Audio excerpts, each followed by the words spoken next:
everyone. In this video, I'm going to talk about Newgen Software Technology Limited. It's a mid-size IT company. इसके business के बारे में हम जानने वाले हैं. इस कंपनी को I was tracking for last 30 days. Tracking means कि उसके अंदर रिसर्च जो करना था.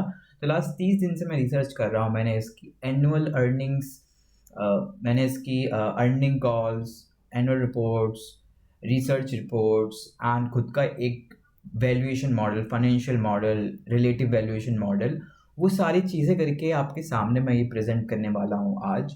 और साथ साथ मैं आपको खुद भी दिखाऊंगा इसमें अपना स्क्रीन शेयर करके कि कहाँ कहाँ से मैंने कौन कौन से चीज़ें इस्तेमाल करी, ताकि आप खुद से भी इन सब चीज़ों को चेक कर पाओ और किसी के टिप्स और किसी के एडवाइस को आप चेक कर पाओ, खुद भी सीख पाओ कैसे ये सारी चीज़ें काम करती हैं, right, which is very important. And before going ahead, मैं कोई भी रजिस्टर्ड रिसर्च एनालिस्ट या फिर इन्वेस्टमेंट एडवाइज़र नहीं हूँ. So please consult your financial advisors before making any investment decision.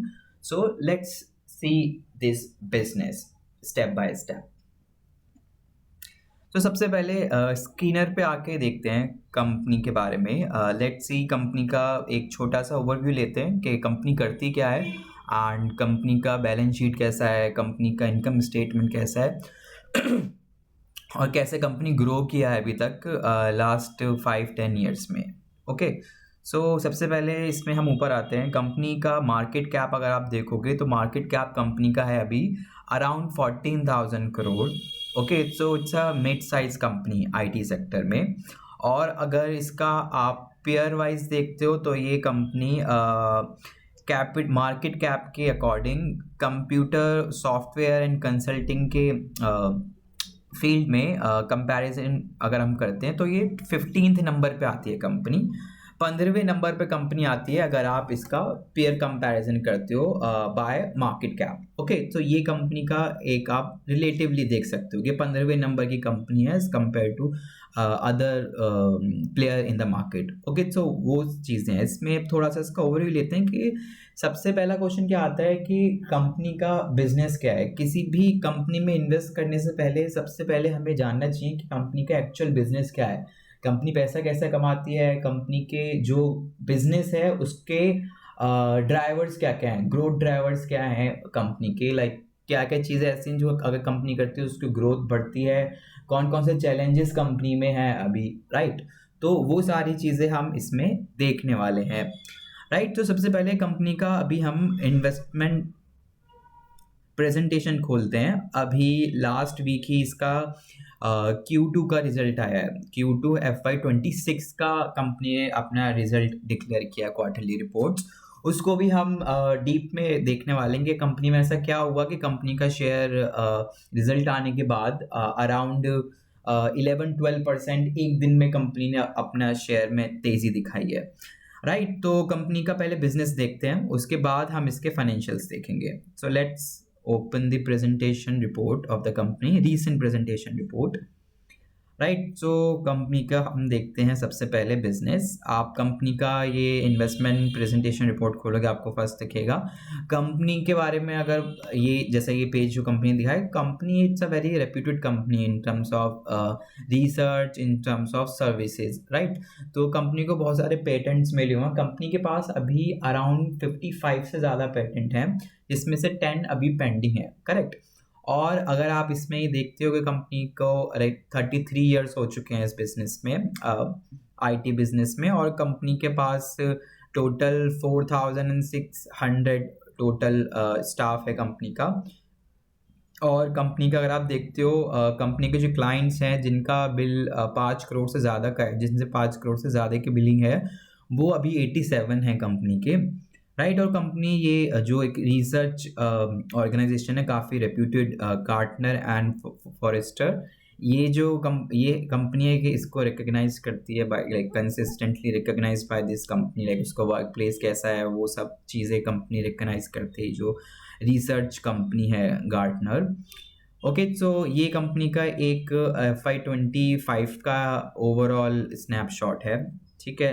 Company के बिजनेस की बात करते हैं, सबसे इंपॉर्टेंट चीज़ है यहाँ पर. सो करेंटली अगर आप इसमें देखोगे कंपनी का जो बिजनेस है उसके 3 सेगमेंट हैं। फर्स्ट सेगमेंट है कंपनी का ECM, contextual content services. Second है कंपनी का business process management, BPM। Third company का जो सेगमेंट है वो है CCM, which basically mean customer, like customer का जो एक्सपीरियंस होता है कम्युनिकेशन में उसके अराउंड, राइट। बाकी इस प्रेजेंटेशन में जो दो है AI ML, ये रिसेंटली डेवलप किया है कंपनी ने, और लास्ट वाला भी कंपनी का रिसेंटली डेवलप है जो इन दोनों से ही मिलकर आता है। तो इसमें थोड़ा एग्जाम्पल देके मैं आता हूँ। बेसिकली कंपनी करती क्या है, company is not like a other software companies, Newgen is not like other like TCS, Infosys, in company की तरह नहीं है कंपनी। फॉर एग्जांपल TCS क्या करता है, TCS जाता है कंपनी के पास और कंपनी की नीड्स को समझता है, क्या क्या चीज़ें हैं। मान लो एक कंपनी आ रही है, शू मेकिंग कंपनी आ रही है, राइट।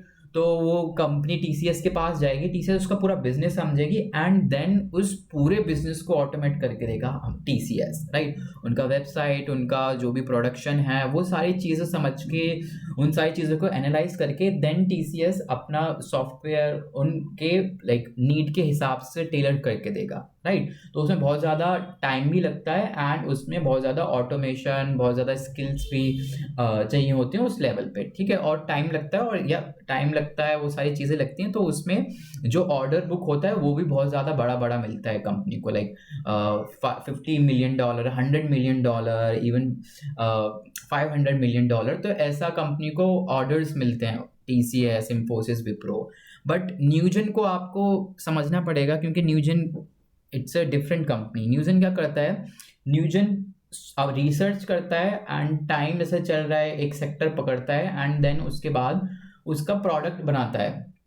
फॉर एग्जाम्पल कंपनी का जो अभी बिजनेस है वो मोस्टली बैंक्स की साइड है।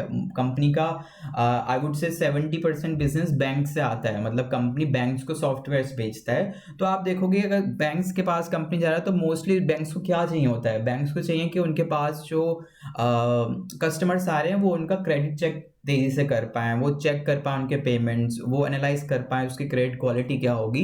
तो मोर और लेस अभी बैंक्स का सेम ही लाइक नीड है सारे बैंक्स का, राइट। तो कंपनी क्या करता है, कंपनी एक सॉफ्टवेयर बनाता है, बहुत ज़्यादा रिसर्च करके सॉफ्टवेयर बनाता है एंड देन उसके बाद क्या करता है, कंपनी अलग अलग बैंक्स के पास जाता है और उनको अपना प्रोडक्ट पिच करता है। सो जिस भी बैंक को प्रोडक्ट पसंद आता है, उनको लगता है कि हम लाइक इस सॉफ्टवेयर से अपना एफिशिएंसी बढ़ा सकते हैं, वो कंपनी को ऑर्डर देता है एंड कंपनी का कस्टमर बनता है। और वहाँ पे कंपनी क्या करती है, देखो जैसे यहाँ पर लिखा हुआ है लो कोड प्रोसेस ऑटोमेशन। तो जो कंपनी का सॉफ्टवेयर, कंपनी उसी में ही लो कोड, मतलब हैविली बिल्कुल स्टार्टिंग से कोड ना करके उसी में एक मॉडिफिकेशन कोड करके, एक अलग से कोड करके कंपनी लो कोड करके कंपनी को सॉफ्टवेयर बना के देता है, जो कंपनी के day to day expenses, company के जो भी डे टू डे वर्क होता है उसको पूरा ऑटोमेट करता है, ठीक है। तो उसमें कॉन्टेक्चुअल कंटेंट का क्या है, बेसिकली एक कंपनी है उसके पास बहुत सारा डेटा होता है। बैंक्स का अगर हम एग्जांपल लें, इतने सारे एप्लीकेशंस हैं, लाइक एक कस्टमर का पूरा डेटा है, उस पूरे डेटा को अलग अलग तरीके के जो डेटा है बैंक्स के पास, उसको कैसे आप मैनेज करोगे, उस बारे में ये कंपनी सर्विसेज, ये अलग जो कंपनी का कॉन्टेक्चुअल कंटेंट सर्विसेज है। तो वहाँ पे कंपनी के AI प्रोडक्ट्स हैं, कंपनी के सॉफ्टवेयर्स हैं, जहाँ पे आपको इजीली ये सारा डेटा है, आप इजीली इसको यूज़ कर सकते हो, आप इजीली इसको फाइंड कर सकते हो, इससे आपकी एफिशिएंसी बढ़ती है, राइट। फिर लास्ट है ये कस्टमर इंगेजमेंट प्रोसेस, जिसमें कंपनी लाइक चैटबॉट्स हो गए या कस्टमर इंगेजिंग सॉफ्टवेयर्स हो गए, जहाँ पे कस्टमर को हम इजीली कम्युनिकेट कर सकते हैं, कस्टमर्स के साथ आप इजीली लाइक अलग अलग चीज़ें कर सकते हो, जिससे कस्टमर का जो ओवरऑल एक्सपीरियंस है कंपनी के उस पर वो अच्छा हो। ओके, तो 3 मोटे मोटे कंपनी के सेगमेंट्स हैं जिसमें से कंपनी का बिजनेस आता है। ऑल्दो बिजनेस प्रोसेस मैनेजमेंट में उसमें ही दोनों पार्ट्स आ जाते हैं, आपका customer engagement and contextual content services, right. तो अभी मोटा मोटा अगर आप इसका मार्केट भी देखोगे तीनों चीज़ों का, तो अराउंड आपका कंबाइंड मार्केट इन तीनों सेगमेंट्स का लो कोड प्रोसेस में अराउंड $60 बिलियन का है all over the world, okay. और कंपनी का अभी रेवेन्यू आप देखोगे, कंपनी का रेवेन्यू उस हिसाब से बहुत ही कम है, मतलब कंपनी का शेयर बहुत कम है इसमें, एंड कंपनी के पास बहुत ज़्यादा अपॉर्चुनिटी है अलग अलग जियोग्राफीज में एक्सपैंड करने की। तो ये आई एम श्योर आपको बिजनेस मॉडल समझ आया होगा कंपनी का, कि कंपनी पहले एक अपना सॉफ्टवेयर बनाता है बहुत ज़्यादा रिसर्च डेवलपमेंट करके, AI ML सब कुछ उसमें इंटीग्रेट करके, एंड देन उसको एज अ प्रोडक्ट पिच करता है अलग अलग बैंक्स को। कंपनी के 70 ऑलमोस्ट 70% बिजनेस अभी बैंक से आता है, खाली बैंक से, ठीक है। Banks okay. तो कंपनी बैंक्स के अराउंड ये सब डेवलप करता है, एंड देन उनका जो डिफरेंट डिफरेंट नीड्स हैं छोटी मोटी, उसके अकॉर्डिंग कोड करके उनको अपना सॉफ्टवेयर प्रोवाइड करता है। तो ये टोटल बिजनेस मॉडल है कंपनी का। ओके, अब थोड़ा नीचे चलते हैं, इसमें लेट्स सी और क्या क्या चीज़ें इसमें दी हुई हैं। जैसे इसमें आप प्रेजेंटेशन में देख सकते हो, इसमें चीज़ें दी हुई हैं कैसे front end, middle and and like back and, ये सारे जो ऑफिस के चीज़ें हैं इन सबको ही कैटर करता है कंपनी, मतलब A to Z सारी चीज़ें इसमें आ जाती हैं जो भी इनके सॉफ्टवेयर्स होते हैं। ओके, तो ये सारी चीज़ें, एंड रिसेंटली आपको कंपनी का ये इंटरेस्टिंग चीज़ यहाँ पे देखनी पड़ेगी। जैसे आपको पता है करंटली अभी all over the world AI का बहुत ज़्यादा लाइक हर चीज़ AI से डिफाइंड हो रही है आजकल। तो IT कंपनीज़ हैं, IT कंपनीज़ को बहुत ज़्यादा इसमें इन्वेस्ट करना पड़ रहा है। सो जब ये पूरा AI का सिस्टम चल रहा था, देन कंपनीज़ ने ऑल ओवर द इंडस्ट्री, आप सबके अर्निंग रिपोर्ट्स पढ़ोगे, then you come to know कि TCS हो गया, विप्रो हो गया, HCL हो गया, ये सारी कंपनीज AI प्रोजेक्ट्स पे इन्वेस्ट कर रहे हैं। इवन जो TCS है उसने अराउंड $5 to $6 बिलियन का इन्वेस्टमेंट अनाउंस किया था अपने क्वार्टरली Q2 रिपोर्ट्स में, जिसमें कंपनी एक डेटा सेंटर सेटअप करने का बात कर रही थी, एंड आने वाले कुछ साल में 4-5 साल में कंपनी $5 to $6 बिलियन का इन्वेस्टमेंट करने वाली है AI डेवलपमेंट पे, ठीक है। उसी को लाइक सब चीज़ें देख के कंपनी बहुत ज़्यादा अडेप्टिव है। न्यूज़िन जो कंपनी है, इसने अपने अलग अलग सॉफ्टवेयर्स निकाले हुए हैं जो AI पावर्ड हैं। For example LumYN, Harper, Marvin, ये सारे जो भी मैंने अभी आपको बताया ना, कंपनी के अलग अलग चीज़ें, बैंक्स को कौन सा चाहिए, एंड देन कंटेंट मैनेजमेंट को क्या चाहिए, तो उसी को कैटर करने के लिए कंपनी ने अपने 3 AI एजेंट, AI सॉफ्टवेयर आप कंपनी ने अपने लॉन्च किए हुए हैं पिछले 2-3 साल में। ओके, वो चीज़ें हैं। तो आई एम श्योर आपको बिजनेस समझ आया होगा कि कंपनी का प्रोडक्ट क्या है बेसिकली, राइट। अब चलते हैं कंपनी का बिजनेस क्या है बेसिकली, बिजनेस कहाँ से कितना आता है। ओके, तो इसमें अभी आप देखोगे कंपनी का जो बिजनेस है, वो आप देखोगे अगर, तो उसमें आपको पता चलेगा कंपनी अराउंड 56 ऑलमोस्ट 60% जो कंपनी का बिजनेस है वो कंपनी का एन्युटी से आता है, ठीक है। एन्युटी मैं आपको बताता हूँ, तो इसमें जो 60% है वो एन्युटी से आता है, एंड कंपनी का 21 ऑफ द प्रॉफिट, कंपनी का 21% of the revenue comes from sale of product. Okay, तो कंपनी का जो प्रोडक्ट है, कंपनी गई किसी कंपनी के पास, उसको प्रोडक्ट सेल किया, देन वहाँ से जो सेल आता है वहाँ से कंपनी का ओवरऑल रेवेन्यू 21% है, राइट।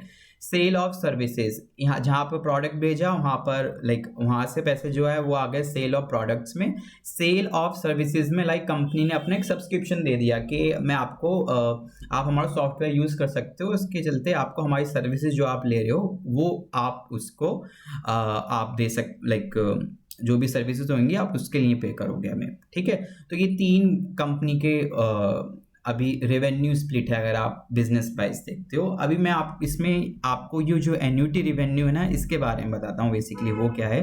तो एन्युटी जो है कंपनी का बेसिकली वो पार्ट है रेवेन्यू का जो कंसिस्टेंटली कंपनी के पास आता है, मतलब हर साल वो रेवेन्यू कंपनी का शो होता है, राइट। तो उसमें क्या क्या चीज़ें आती हैं कंपनी के, देखिए जैसे यहाँ पर दिया हुआ है, उस 56% में आता है कंपनी का ATS and AMNC, basically annual maintenance charges. किसी को सॉफ्टवेयर दिया तो उसको कुछ सपोर्ट सिस्टम चाहिए या एनुअली उनके जो मेंटेनेंस चाहिए। फॉर एग्जांपल कंपनी में कुछ और दिक्कत आ गई या कंपनी को अपडेट करना है, सॉफ्टवेयर अपडेट करना है कंपनी की नीड्स चेंज हो गए, राइट। तो उसमें जो चीज़ें अपडेट होती हैं वो सारी AMC एनुअल मेंटेनेंस चार्ज में आ जाती हैं। और ये ATC it's basically technical support जो कंपनी प्रोवाइड करती है इन कंपनीज को, राइट। SaaS software as a services, जो सॉफ्टवेयर कंपनी सेल करती है और वहाँ से जो सर्विसेज का अमाउंट आता है एज अ रेवेन्यू, वो सारा इसमें आता है SaaS में। तो 2012 ये हो गया, एंड 23% आपका implementation and other services, okay. और ये सपोर्ट सिस्टम से इतना आता है, ओके। तो ये पूरा मिला के आपका ये अराउंड 60% हो गया, ओके। ठीक है, ऊपर जाते हैं, स्टेप बाय स्टेप चलेंगे, राइट। स्टेप बाय स्टेप चलेंगे ताकि हम इजीली कंपनी का समझ सकें। आई नो ऑल, लाइक ये वीडियो काफ़ी लंबा हो जाएगा, शायद मैं इस वीडियो को कट करके डालूँ या फिर मैं इसको पूरा भी डालूँ, मैं, ठीक है। तो लेट्स सी मैं क्या करता हूँ इसमें, एंड बट मैं बेसिकली क्या चाहता हूँ कि यू हैव टू अंडरस्टैंड कि ये सब वर्क कैसे होता है, बिकॉज अगर आप किसी कंपनी में पैसा लगा रहे हो then you have to understand that company. और मतलब मैं यूट्यूब पे देखता हूँ वीडियोस, इट्स वो वीडियोस 15 मिनट के वीडियोस हैं, 20 मिनट के वीडियो। आप किसी के बिजनेस को 20 मिनट का वीडियो, 30 मिनट का वीडियो देख के कैसे डिसीजन बना सकते हो किसी को बाय करने का, सेल करने का। दैट्स व्हाई मैंने जो भी इसमें रिसर्च किया, just want to give that to you, okay.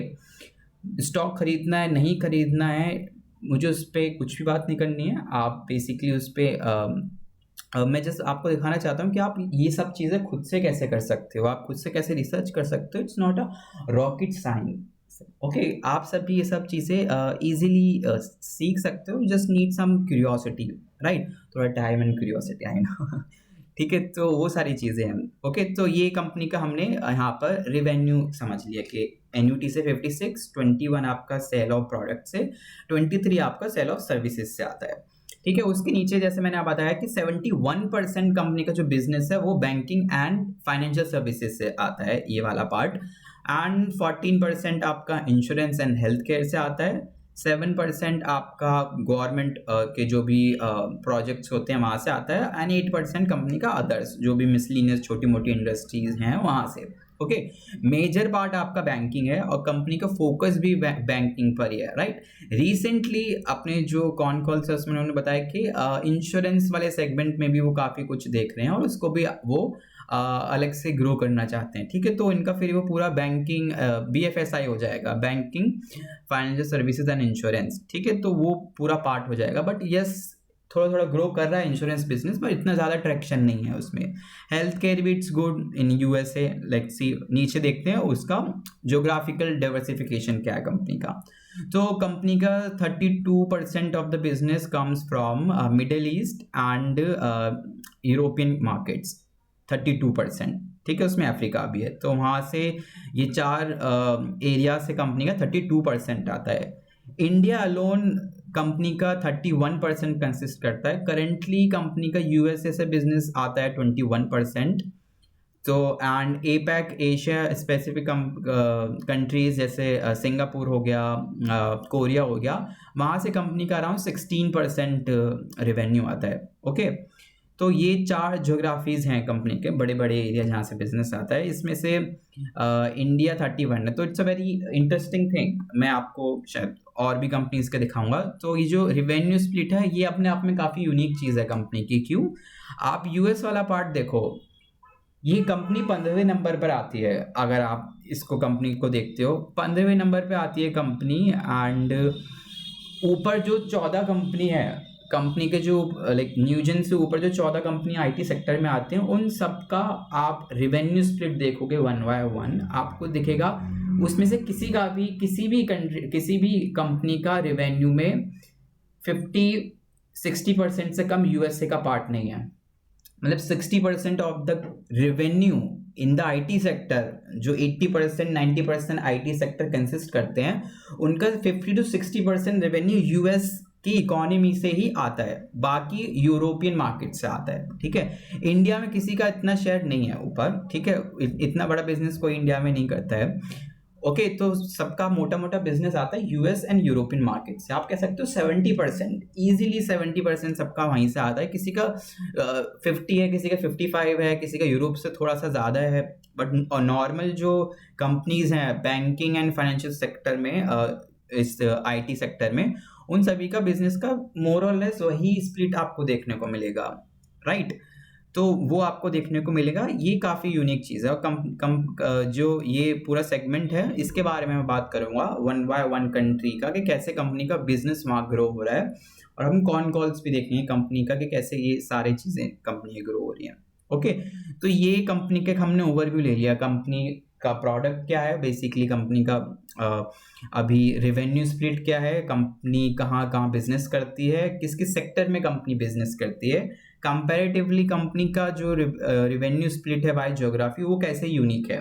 ठीक है, और मैं अगर करूँ सेगमेंट वाइज भी, जो ये कंपनी का BFSI है सेक्टर, ये सारी चीज़ें ये भी यूनिक है। क्यों?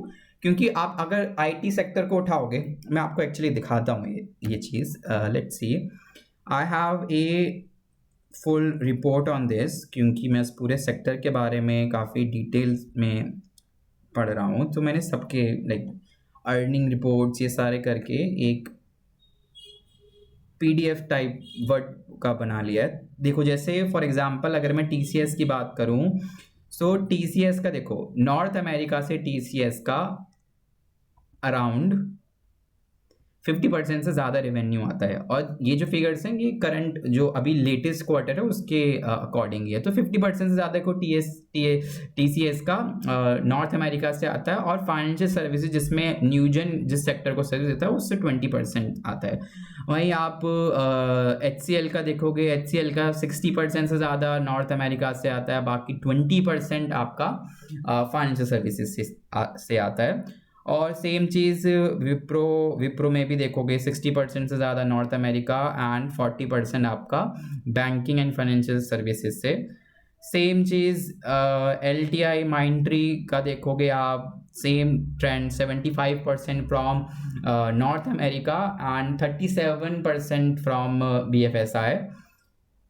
टेक महिंद्रा का अगर आप देखोगे, yes same 50% North America, 16% banking and Persistent system इसका सबसे ज़्यादा है, 80% नॉर्थ अमेरिका से एंड 33% फ्रॉम BFSI। एंड अगर इसमें और नीचे जाओगे आप, Coforge 56% revenue from North America. तो देखो सबका सेम है and this is the legit figures. Same trend 80% आपका US से एंड BFSI से 60%।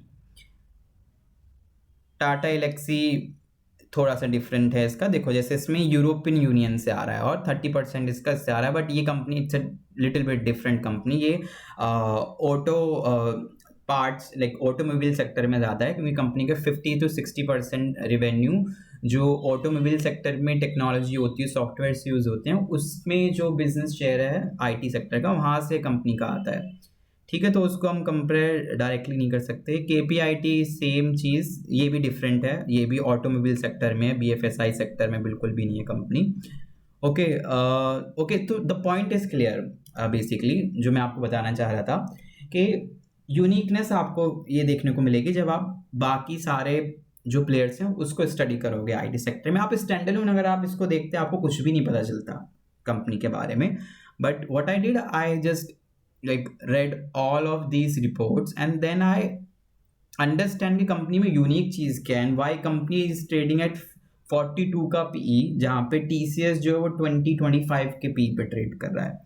ओके, तो PE के वाइज भी कंपनी आप देखोगे तो काफ़ी हाई वैल्यूएशन पे ट्रेड कर रही है अगर आप टॉप 5 प्लेयर्स को देखते हो। ऑल्दो कंपैरिजन नहीं है, but still I am just telling you. Okay, तो ये सारी चीज़ें हमने समझ ली। अब थोड़ा सा डीप डाइव करते हैं कंपनी के सारी चीज़ों में। लेट्स सी, अब इसमें ये चीज़, एक और यूनिक चीज़ देखते हैं। तो फर्स्ट यूनिक चीज़ हमने देखी कि कंपनी का जो बिजनेस है वो एन्युटी से आता है 60%। एन्युटी मीन्स कंसिस्टेंट प्रॉफिट आ रहा है, जो कि हम इजीली प्रेडिक्ट कर सकते हैं। ओके, तो कंसिस्टेंसी का, जब भी मार्केट में प्रॉफिट्स में और रेवेन्यू में कंसिस्टेंसी आती है, उसको मार्केट काफ़ी ज़्यादा रेट करता है, उसको ज़्यादा वैल्यूएशन देता है, क्योंकि मार्केट लाइक सर्टेनिटी। कोई भी चीज़ सर्टेन है उसके वैल्यूएशन ज़्यादा होंगे, जिसमें ज़्यादा अनसर्टेनिटी है, फ्लक्चुएशंस हैं, उसके वैल्यूएशन, बिकॉज उसका रिस्क बहुत ज़्यादा बढ़ जाता है, राइट। तो 60% जो कंपनी का रेवेन्यू है वो आपका एन्युटी से आता है, and this is the good thing, big plus point for Newgen, and comparatively भी काफ़ी अच्छा पॉइंट है अगर IT सेक्टर से आप कंपेयर करते हो। दूसरा अगर आप देखोगे देन वो है क्लाइंट कंसंट्रेशन। कंपनी का जो टॉप 5 टॉप 10 क्लाइंट्स हैं उस पे कंसंट्रेशन बहुत कम है। फॉर एग्जांपल टॉप 5 क्लाइंट पे आपका 15 टू 17% है कंपनी का रेवेन्यू कंसंट्रेशन। ओके, तो वो एक काफ़ी अच्छी चीज़ है। एंड कंपनी ने अपने एक एनुअल रिपोर्ट अपने कॉन कॉल में डिस्क्राइब किया था, इसमें उन्होंने कहा था कि 2 से 3% से ज़्यादा कोई भी उनका क्लाइंट रेवेन्यू में लाइक कंट्रीब्यूट नहीं करता है। It's a very good thing कि कंपनी के जो कस्टमर्स हैं वो डाइवर्सिफाइड हैं। कंपनी का एक बहुत बड़ा कस्टमर ऐसा नहीं है जो 10% 20% रेवेन्यू दे रहा है, जिससे अगर वो कस्टमर आगे चल के कुछ अलग लाइक अगर कंपनी अगर उसे लूज करती है देन कंपनी के रेवेन्यू में काफ़ी ज़्यादा फ्लक्चुएशंस आएंगी। तो that's a very good thing. And IT sector में you should look this thing कि क्लाइंट कंसंट्रेशन क्या था, that's why they presented that thing here. Okay, company का ये तो हमने देख लिया था। ठीक है, तो कंपनी में 2 चीज़ हो गई अभी, annuity and client concentration which is unique. ठीक है, तो ये हमने कंपनी का ओवरऑल एक व्यू ले लिया है, कैसा कंपनी प्रोडक्ट है, सेल्स कहाँ से आ रही है। नाउ लेट्स सी कंपनी का बैलेंस शीट कैसा है अभी एंड सेल्स ग्रोथ क्या रहा है पिछले 10 साल में। ठीक है, तो let's first see the balance sheet. Okay, मैं आपको बैलेंस शीट दिखाता हूँ कि आप बैलेंस शीट से कैसा आपको एक ओवरव्यू मिल जाएगा सब चीज़ का। ठीक है, बैलेंस शीट अपने आप में एक पूरी स्टोरी बताती है बिजनेस की कि पूरा बिजनेस कैसे सेटअप हुआ है, कितना लाइक लोन है कंपनी पे, कंपनी कैसे ग्रो कर रही है, अभी थ्रू लोन कर रही है या इक्विटी कर रही है, या जस्ट जो उसके पास रिजर्व्स हैं उसके थ्रू कंपनी ग्रो कर रही है। तो लास्ट 10 ईयर में अगर आप देखोगे कंपनी का जो इक्विटी है वो 53 से 140 पहुंच गया है। राइट, 2023 में देखो ये यहाँ से 70 से 140 हुआ है। तो यहाँ पे ऐसे लग रहा है कि बोनस या वैसा कुछ स्प्लिट हुआ है कंपनी में। राइट, तो यहाँ पे देखो कंपनी ने बोनस इशू किया था 2024 में, जिसकी वजह से 70 का जो इक्विटी था वो 140 हो गया। Okay, that's fine.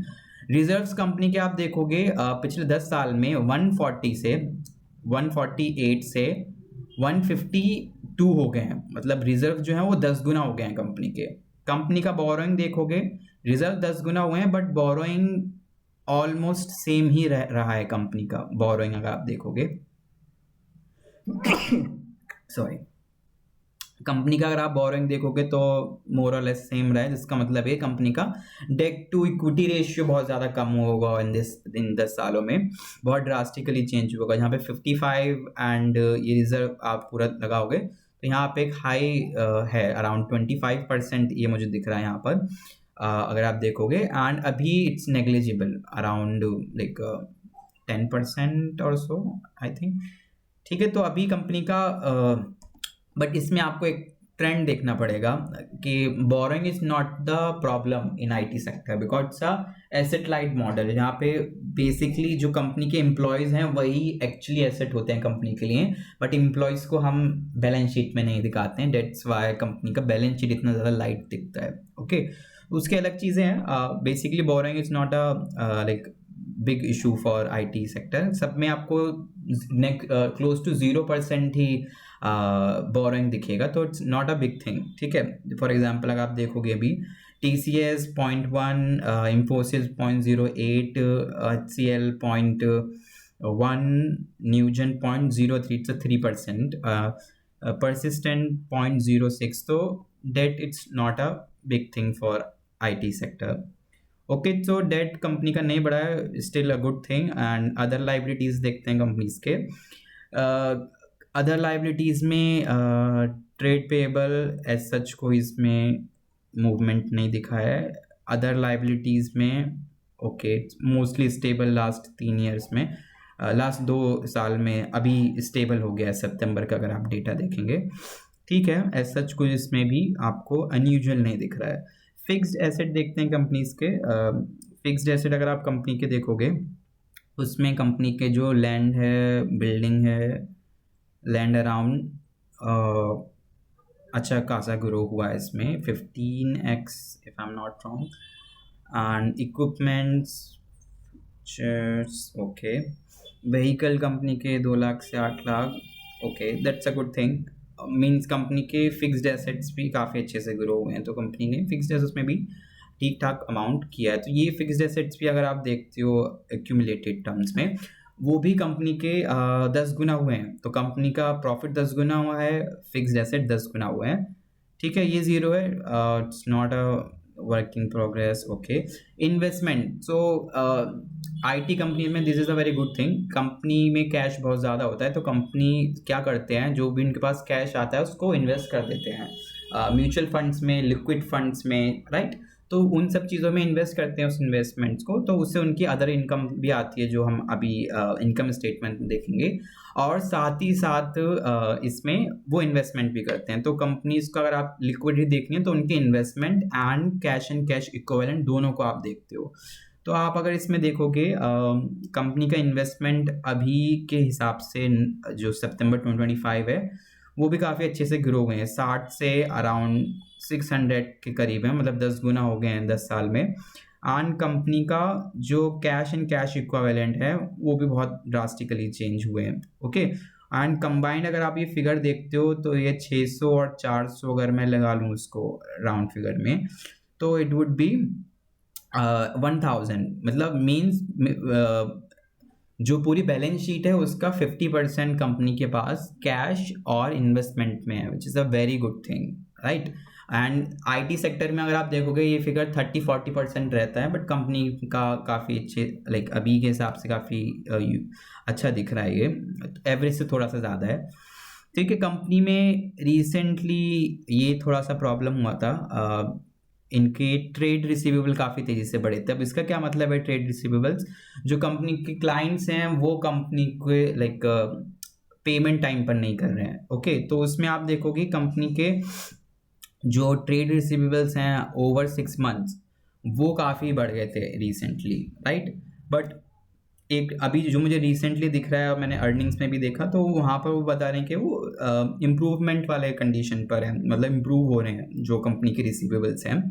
तो it's not a big thing, but still थोड़ा सा लाइक कॉशियस होने का ज़रूरत है वहाँ पे, क्योंकि अगर कंपनी का रिसीवेबल ख़राब होगा तो कंपनी को कैश रिसीव नहीं होगा, कैश रिसीव नहीं होगा तो कंपनी का ऑपरेटिंग कैश जो रेशियो है वो कम हो जाएगा, राइट। सेल्स टू सीएफओ जो रेशियो है वो कंपनी का कम हो जाएगा, कि कंपनी का सेल्स में से कितना वो एक्चुअली उसको कैश में जनरेट कर पा रही है, राइट। सीएफए टू सेल्स जो रेशियो है, ठीक है।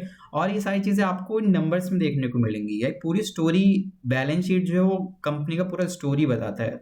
मीन्स अगर आप मुझे कोई बैलेंस शीट दिखाओगे और मुझे कंपनी के बारे में ज़ीरो नॉलेज है, मैं कंपनी का एक स्टोरी बता सकता हूँ, ब्रॉड स्टोरी बता सकता हूँ, कंपनी कैसे स्टार्ट हुई, कंपनी ने बोरिंग लेके अपने अर्निंग्स बढ़ाए, अर्निंग्स को ही री इन्वेस्ट करके अपना बिजनेस बढ़ाया, अर्निंग्स बढ़ाया बट फिक्स एसेट्स नहीं बढ़ाया, अर्निंग्स बढ़ाया, सेल्स बढ़ाई, लेकिन उसके साथ साथ उसके रिसीवेबल्स बहुत ज़्यादा बढ़ गए।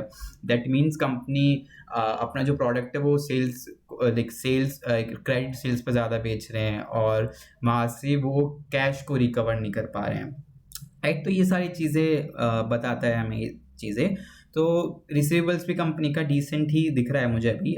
2025 में थोड़ा सा लाइक आया था यहाँ पे एक मूव, अपवर्ड मूव, जो अभी मुझे गिरता हुआ दिख रहा है, तो इट्स अ गुड थिंग। तो ओवरऑल अगर मैं रेट करूँ इसकी बैलेंस शीट को I would give solid 9/10। Very good balance sheet, debt भी नहीं है कंपनी में, कंपनी के इन्वेस्टमेंट्स एंड जो कैश एंड कैश इक्विवेलेंट्स हैं वो भी बहुत अच्छे से ग्रो किए हैं। एंड लास्ट 10 साल में कंपनी ने 10 गुना किया है अपने रिजर्व्स को एंड अपने इन्वेस्टमेंट एंड कैश इक्विवेलेंट को भी। दैट मीन्स कि कंपनी का जो पूरा प्रॉफिट है वो रिफ्लेक्ट हो रहा है कंपनी के बैलेंस शीट में। अब बैलेंस शीट देखने के बाद लेट्स सी कंपनी का प्रॉफिट एंड लॉस अकाउंट देखते हैं कंपनी का। ठीक है, कंपनी का प्रॉफिट एंड लॉस अकाउंट आप देखोगे तो लास्ट 10 साल में कंपनी ने अपना सेल्स, ओवरऑल सेल्स 300 से 1500 पे पहुंचा दिया है, विच मीन्स 5 गुना कंपनी ने अपना सेल्स पे ग्रोथ दिखाया है, राइट। वहीं आप प्रॉफिट देखोगे कंपनी ने प्रॉफिट को 46 करोड़ से 329 तक पहुंचा दिया है, ओके, लास्ट 10 साल में। ठीक है, तो ये कंपनी का ग्रोथ रहा है लास्ट 10 साल में। ईयर ऑन ईयर बेसिस पे देखोगे आप सेल्स ग्रोथ, तो आपको देखने को मिलेगा प्री कोविड में कंपनी अराउंड 23-21% से ग्रो कर रही थी। कोविड में स्लो डाउन आया एंड देन उसके बाद से कंपनी ने रिकवर किया एंड 25-27 एंड लास्ट मार्च को जो अभी फाइनेंशियल ईयर था 20FY25 उसमें कंपनी ने 19% का ग्रोथ शो किया है रिवेन्यूज़ में। करेंटली अभी आप देखोगे क्वार्टरली बेसिस पे तो कंपनी का रीसेंट जो क्वार्टर था उसमें भी हम एनालाइज करेंगे क्वार्टरली रिपोर्ट में, बट मैं आपको बताता हूँ अभी कंपनी ने 11% अपना रेवेन्यू ग्रो किया है। उस बारे में हम बात करेंगे कंपनी का जो रेवेन्यू है वो क्यों कम, लाइक ग्रोथ क्यों कम हो रही है एंड क्या क्या चीज़ें आगे चल के हो सकती हैं, इससे कंपनी का रेवेन्यू बढ़ सकता है आगे चल के, क्या बेसिकली अपॉर्चुनिटी क्या है वहाँ पर, तो वो भी विल सी। कंपनी का ये सेल्स ग्रोथ है it's decent, not very impressive. जैसे कंपनी का शेयर आप देखोगे उसके according not very impressive, but still company का एन्युटी आ रहा है, ओवरऑल बिजनेस अच्छा है एंड जो अपॉर्चुनिटी है वो बहुत सारी हैं जिसके बारे में मैं आपसे आगे चल के बात करूँगा। एंड एक्सपेंसेस आप देखोगे अगर ऑपरेटिंग प्रॉफिट में तो आपको ये ऑपरेटिंग प्रॉफिट भी दिखेगा। प्री कोविड कंपनी का जो ऑपरेटिंग प्रॉफिट था वो अराउंड ऑन एन एवरेज 15-16% था एंड काफ़ी फ्लक्चुएशन थी उसमें, ठीक है। आफ्टर कोविड आपको देखने को मिलेगा एक अलग अपवर्ड ट्रेजेक्ट्री आपको देखने को मिलेगी। After Covid, just after Covid ये 29% है। तो एक यूनिक चीज़ मैं आपको और बताता हूँ इसमें, बेसिकली नहीं, तो ये आफ्टर कोविड आपका ये एक जंप आया यहाँ पर क्योंकि बहुत सारे लोग वर्क फ्रॉम ऑफिस कर रहे थे वहाँ से, तो वहाँ पे कंपनी के जो एक्सपेंसेस हैं वो थोड़े से रिड्यूस हुए थे। एंड जो कंपनी का बिजनेस होता है ना आईटी में, वो ऑन शोर एंड ऑफ शोर दो तरीके से होता है। ऑन शोर मीन्स कंपनी के साथ फिजिकली रिलेशन, लाइक फिजिकली वहाँ जाना उनके ऑफिस में या कंपनी के एग्जीक्यूटिव्स आना, ठीक है। तो उन सब चीज़ों में बहुत ज़्यादा एक्सपेंसेस होते हैं, फ्लाइट्स एंड ऑल। एक होता है ऑन शोर, जो सारा काम ऑनलाइन होता है, सारा इंटरेक्शन जो होता है कंपनी क्लाइंट से वो ऑनलाइन होता है। तो वहाँ पे जो एक्सपेंसेस होते हैं ऑनलाइन वाले हैं वहाँ पे मार्जिन ज़्यादा होते हैं क्योंकि आपको ट्रैवल नहीं करना है कहीं पर। बट जो ऑफ शोर वाला होता है जिसमें आपको ऑफिस मेंटेन करने हैं अलग अलग लोकेशंस पर एंड फिजिकली जो भी क्लाइंट्स हैं उनके सामने प्रेजेंट होना है, तो वहाँ ज़्यादा होता है। तो कोविड में ये आपको डिफरेंस देखने को मिला था, दैट्स वाई ऑपरेटिंग मार्जिन बढ़ा था, बट वो वन टाइम था, ठीक है। उसके बाद दोबारा से नॉर्मल हुआ मार्केट एंड कंपनी ने वही 20-23% का यहाँ पे ऑपरेटिंग मार्जिन दिखाना स्टार्ट किया एंड कंपनी ने अभी आप देखोगे सिंस 2021 हाईएस्ट ऑपरेटिंग मार्जिन अपना डिक्लेयर किया है इस लास्ट क्वार्टर में, Q2 FY26। ओके, तो ये कंपनी का है। अदर इनकम, या बेसिकली अदर इनकम में कंपनी के एक्सेप्शनल इनकम और जो भी इन्वेस्टमेंट्स है या एंड इन कंपनीज का बाहर इन्वेस्टमेंट होता है, जो भी ये कंपनीज होती हैं US, यूरोप, तो वहाँ पे करेंसी रिस्क रहता है, तो वहाँ पे ये बहुत ज़्यादा हेजिंग करते हैं, वहाँ से भी कई बार इनको गेन होता है। तो वो सारी चीज़ें आपका यहाँ अदर इनकम में आता है। आईटी कंपनी में अदर इनकम में कौन कौन सी चीज़ें आती हैं? फर्स्ट, करेंसी रेट जो आप बिजनेस करते हो। सेकंड, आपका जो इतना बड़ा कैश रिजर्व्स है, आपका कैश एंड कैश इक्विवेलेंट है, जब आप उसको इन्वेस्ट करते हो वहाँ से जो आपको इंटरेस्ट आ रहा है, आपको वहाँ से कैपिटल गेन आ रहा है, वो सारी चीज़ें जो भी होती हैं वो आपकी अदर इनकम में आपको शो होता है आईटी बिजनेसेस में।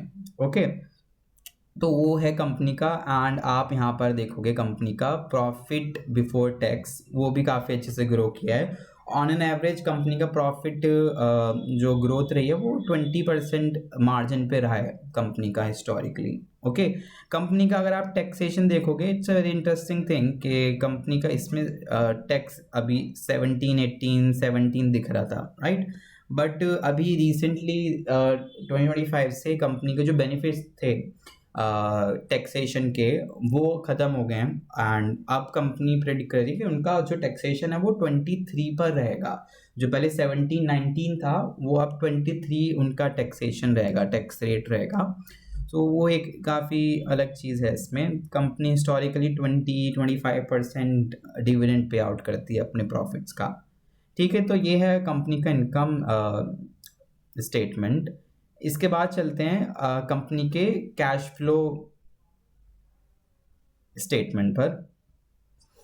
कैश फ्लो स्टेटमेंट में बेसिकली कंपनी का हमें देखना है कि कंपनी कहाँ कहाँ कंपनी का पैसा जा रहा है।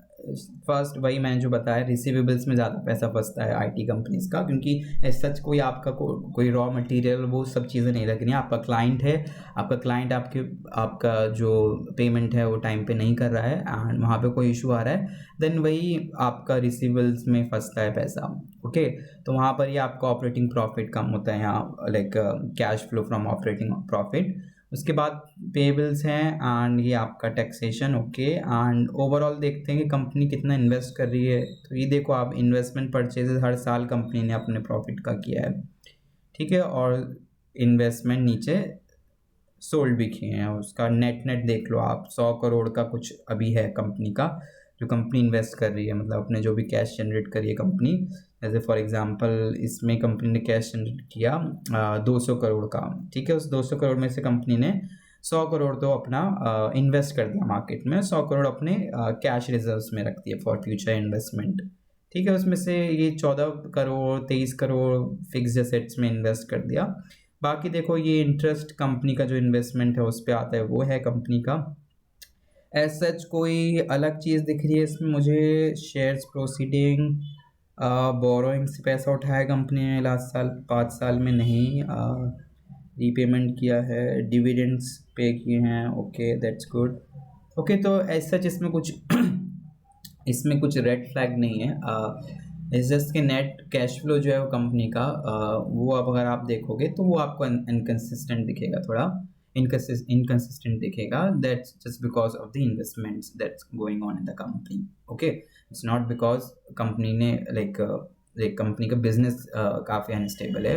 जस्ट कोविड इफेक्ट आया वहाँ पर, कोविड इफेक्ट से कंपनी के ऑपरेटिंग प्रॉफिट पे थोड़ा सा लॉस हुआ है एंड देन उसके बाद से कंपनी का अपवर्ड ट्रेजेक्ट्री में रहा है। यहाँ थोड़े बड़े हैं एंड देन कम हुए हैं, that's just because of this receivable problem जो मैंने बताई थी आपको कि 2023-2024 में कंपनी में रिसीवेबल प्रॉब्लम्स थी। आप देख रहे हो ना कंपनी का जो ऑपरेटिंग कैश फ्लो क्यों कम हुआ था, रिसीवेबल्स की वजह से। जो रिसीवेबल डेज हैं वो कंपनी के बढ़ गए हैं, right.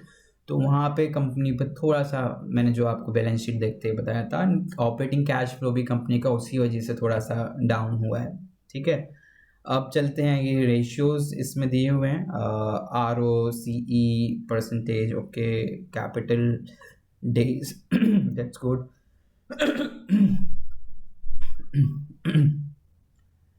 Investment days, debtor days,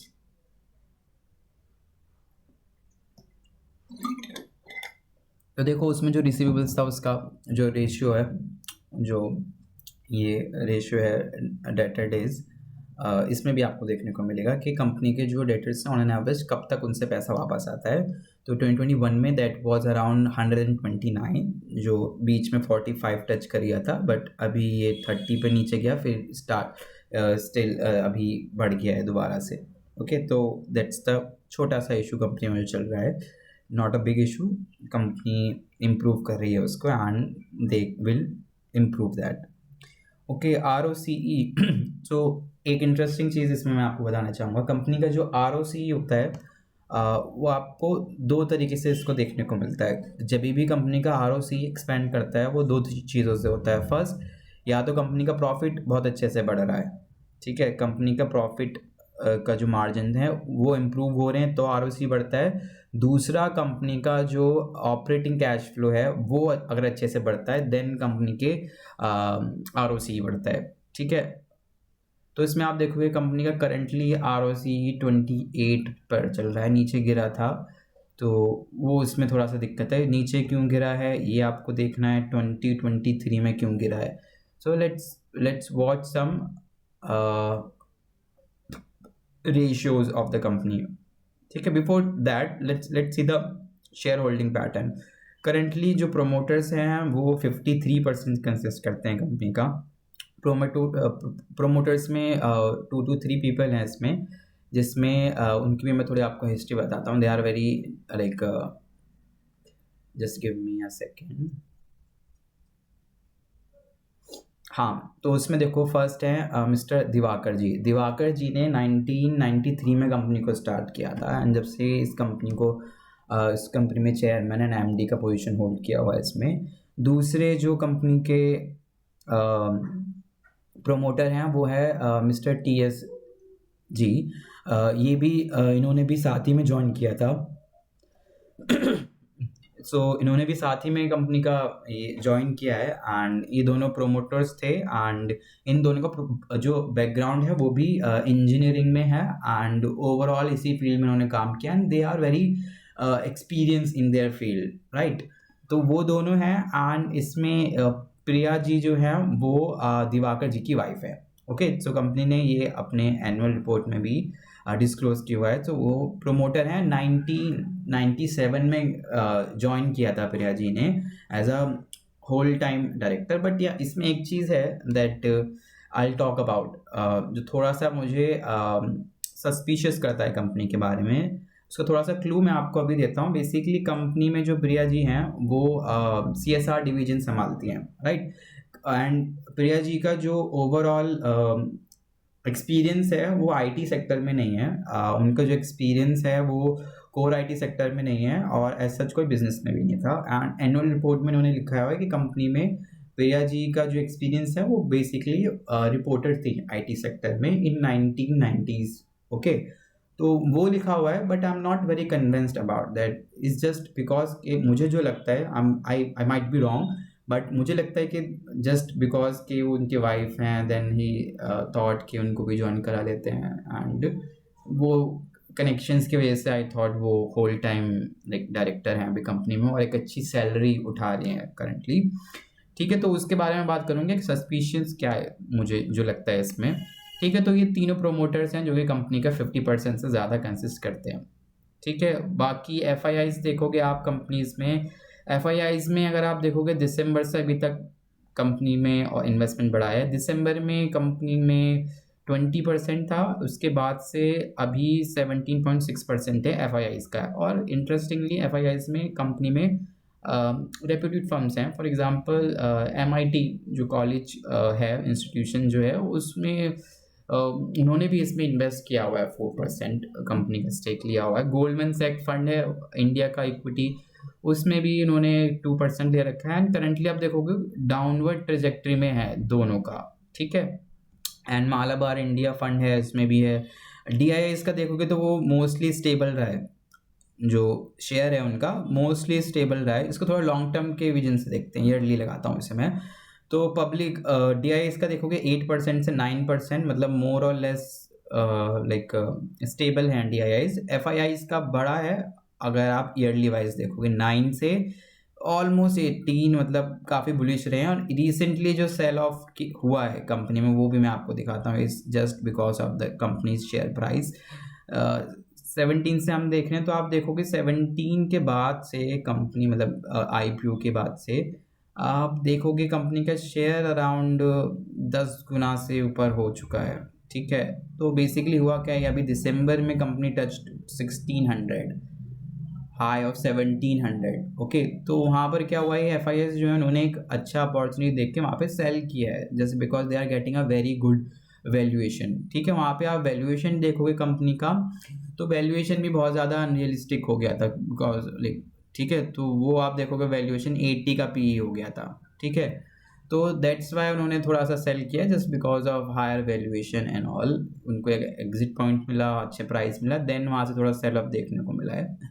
ठीक है, ओवरऑल आप पब्लिक का इंटरेस्ट देखोगे इसमें, देन पब्लिक ने यस मार्च के बाद से थोड़ा सा उठाया है। पब्लिक इज़ होपिंग कि रिकवर करेगा स्टॉक अभी जो 50% गिरा है अपने हाई से, बट ओवरऑल देखोगे आप then it's a decent company. Public ने हाई बनाया था 2023 में एंड अभी 18% है यहाँ पर।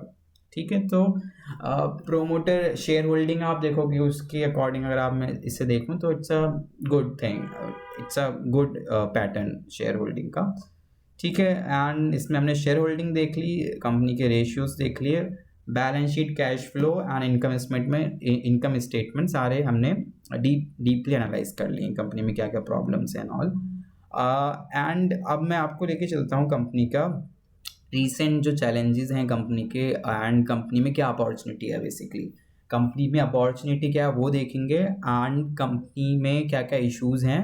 लास्ट में हम देखेंगे इसका वैल्यूएशन, ठीक है, कि वैल्यूएशन कंपनी का भी जो है वो इज इट इन्वेस्टेबल, क्या हम इस वैल्यूएशन पे इन्वेस्ट करके एक अच्छा रिटर्न बना सकते हैं, क्या हम 10x 20x बना सकते हैं आने वाले 5 से 10 सालों में इस कंपनी में, वो हमें देखना होगा।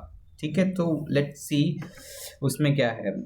ठीक है, क्वार्टरली रिजल्ट्स देखते हैं कंपनी के। क्वार्टरली रिजल्ट्स में सेम ट्रेंड आपको देखने को मिलेगा। तो हाँ, क्वार्टरली रिजल्ट्स में मैं आपको एक चीज़ दिखाता हूँ। कंपनी में जो कंपनी का FY21 FY26 का Q1 था, वो कंपनी का क्वार्टर काफ़ी बेकार था कंपनी के लिए, जिसमें कंपनी का प्रॉफिट गिरा था Q1 बेसिस पे। ठीक है, तो उसको हम एनालाइज करते हैं क्योंकि वहाँ से आपको पता चलेगा कि कंपनी में दिक्कत क्या स्टार्ट हुई थी। ठीक है, तो वो मैं आपको पूरा स्टोरी वाइज दिखाता हूँ। एक आपको स्नैपशॉट देता हूँ आगे चलने से पहले। कंपनी का सेल 10 साल में 17% से बढ़ा है, 5 साल में 18%, 3 साल में हमारा 23%। अभी ट्रेलिंग 12 मंथ्स का देखोगे देन 11%। प्रॉफिटेबिलिटी आप देखोगे 21%, 33% एंड 24% से बढ़ी है पिछले 10, 5, 3 साल में। एंड ट्रेलिंग 12 मंथ्स देखोगे then it's 13%। Stock price last 5 साल में 51 का CAGR दिया है कंपनी में, वेरी इंप्रेसिव। तो ये आप देख सकते हो यहाँ पर, ये थोड़ा सा डिस्कनेक्ट यही आया है कंपनी का कि कंपनी के प्रॉफिट्स लास्ट 5 साल में 33% से ग्रो किए हैं एंड प्रॉफिट ग्रोथ भी अभी कुछ क्वार्टर से कम है, बट स्टॉक 55% बढ़ा है। दैट मीन्स कि अगर आप ये एक्सेसिव देखोगे, एक्सेसिव है 18%।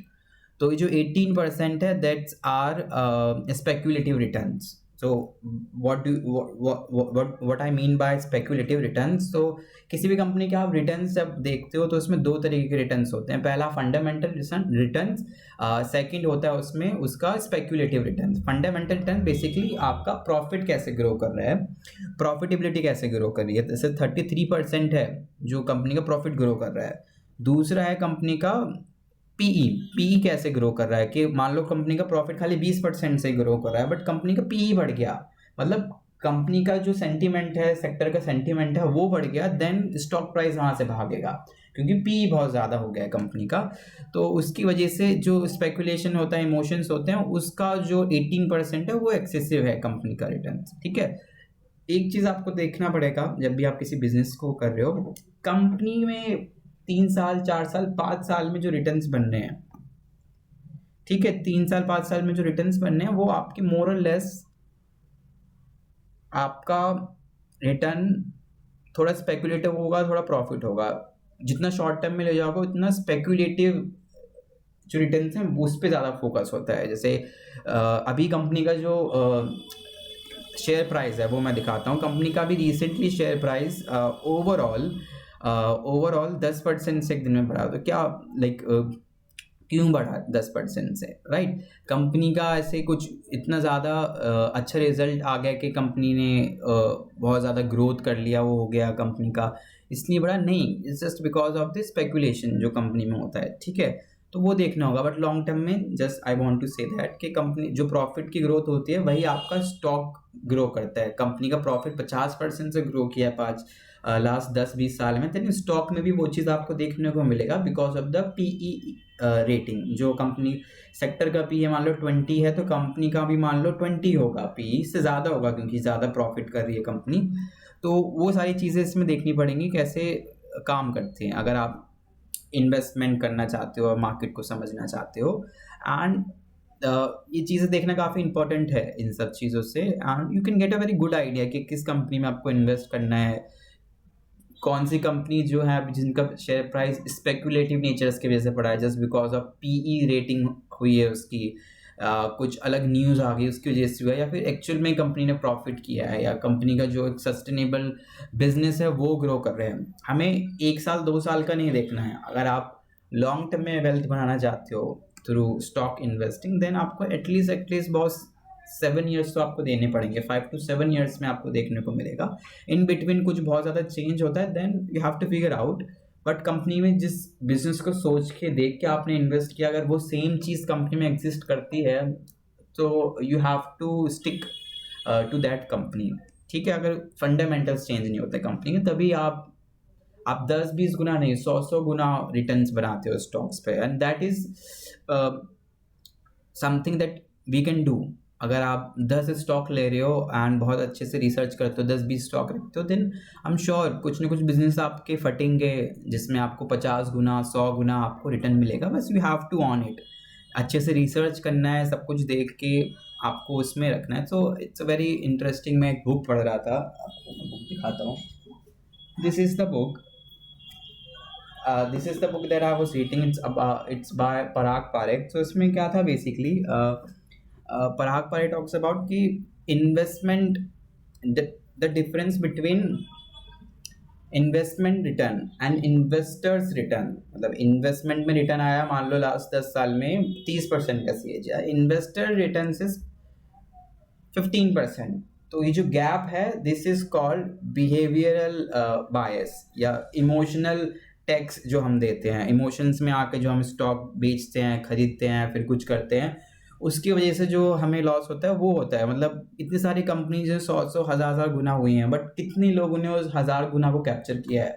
Very less people, less than 1% I would say, जो लोग पूरा कैप्चर कर पाते हैं। तो लोगों को स्टार्टिंग से मतलब इन्वेस्ट किया, फिर निकाल लिया पैसा, फिर उसको टाइम करने की कोशिश किया स्टॉक के प्राइस को। So please avoid that until unless, मतलब इमोशंस में आके यू डोंट हैव टू, मतलब कुछ भी नहीं करना है आपको स्टॉक्स में, ठीक है।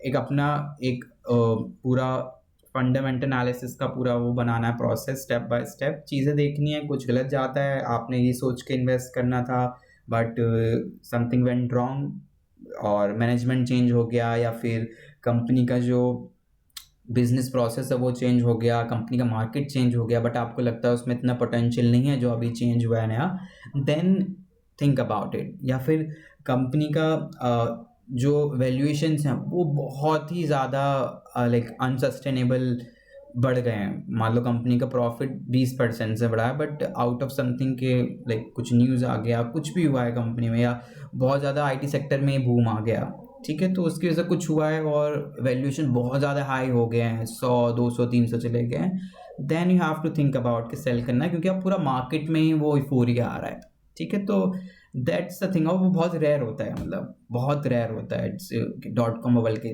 टाइम पर हुआ था, देन 2008 के उसमें हुआ था, वो भी कुछ सेक्टर्स में ही था, ठीक है। तो let's focus on this now. Now let's see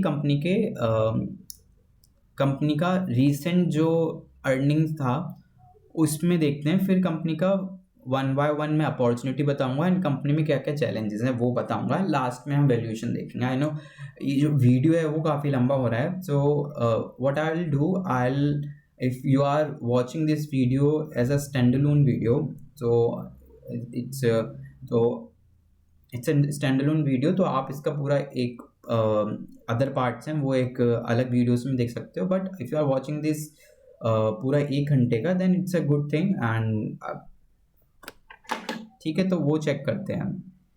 तो करेंटली मैंने इसका ट्रांसक्रिप्शन यहाँ डाला हुआ है। तो कंपनी का पहला रिजल्ट्स देखते हैं, कंपनी के रिजल्ट्स कैसे रहे हैं। तो ये जो क्वार्टर था कंपनी का, it's a good quarter market wise. जो मार्केट में कंपनी एनालिसिस था, कंपनी के रिपोर्ट्स थे, उन्होंने थोड़ा कम एस्टिमेट किया था कंपनी का profitability, but and revenue growth भी। तो लास्ट क्वार्टर में क्या हुआ था उसका थोड़ा सा मैं देता हूँ आपको, लास्ट क्वार्टर का थोड़ा सा ओवरव्यू देता हूँ। लास्ट क्वार्टर में बेसिकली क्या हुआ था, जो कंपनी का बिजनेस है, जो कंपनी को ऑर्डर्स मिलते हैं, जो बिग ऑर्डर्स कंपनी को मिलते हैं from US, from India side, वो कंपनी के आना बंद हो गए थे, ठीक है, जिसकी वजह से उसका रेवेन्यू पे असर पड़ा था, ठीक है। पहला पॉइंट। दूसरा पॉइंट, कंपनी का जो Q1 होता है वो सीजनल होता है। आप हमेशा देखोगे कंपनी का Q1 Q4 से कम होगा, ठीक है। फॉर एग्जाम्पल आप देखोगे जून में, यस जून वॉज Q1, तो जून का जो क्वार्टर है ये देखोगे आप, ये इन दोनों क्वार्टर से कम है। सेम आपको यहाँ पर देखने को मिलेगा। तो दो साइड से कंपनी का जो लाइक सेल्स है वो कम हुआ। पहला सीजनैलिटी जो थी कंपनी में वो उसकी वजह से कम हुआ, दूसरा आपका बेसिकली जो ऑर्डर्स थे, ऑर्डर्स आना कंपनी के बड़े जो ऑर्डर्स थे वो थोड़ा डिले हो रहे थे, ठीक है। तो वो भी मैं आपको डिटेल में बताता हूँ। बेसिकली कंपनी को मान लो ऑर्डर्स मिलते हैं, ठीक है। तो फर्स्ट कंपनी को एक पेमेंट मिल गई जो कंपनी ने सॉफ्टवेयर सेल करके रख लिया अपने पास, ठीक है। बट अब उस सॉफ्टवेयर के बाद जो इम्प्लीमेंटेशन होता है, मान लो मैंने सॉफ्टवेयर सेल कर दिया, बट उसके बाद जो इम्प्लीमेंट करना है वो जो साइकिल है 4 से 6 महीने की, जिसमें मैं कंपनी के लाइक पास जाऊंगा, उनके नीड समझूंगा, उसके हिसाब से लो कोड करके उन अपने जो आप सॉफ्टवेयर उन्हें दे रहे हो उसको थोड़ा मॉडिफाई करोगे उनकी नीड्स के हिसाब से, उनके इंटरफेस के हिसाब से, उनका वे ऑफ वर्किंग के हिसाब से। तो वो इम्प्लीमेंटेशन में आता है। तो हुआ क्या है, कंपनी ने कई सारी जगहों पे क्या हुआ है, बड़े बड़े जो प्रोजेक्ट्स हैं वहाँ पर डिले आ रहा है कंपनी का। क्यों?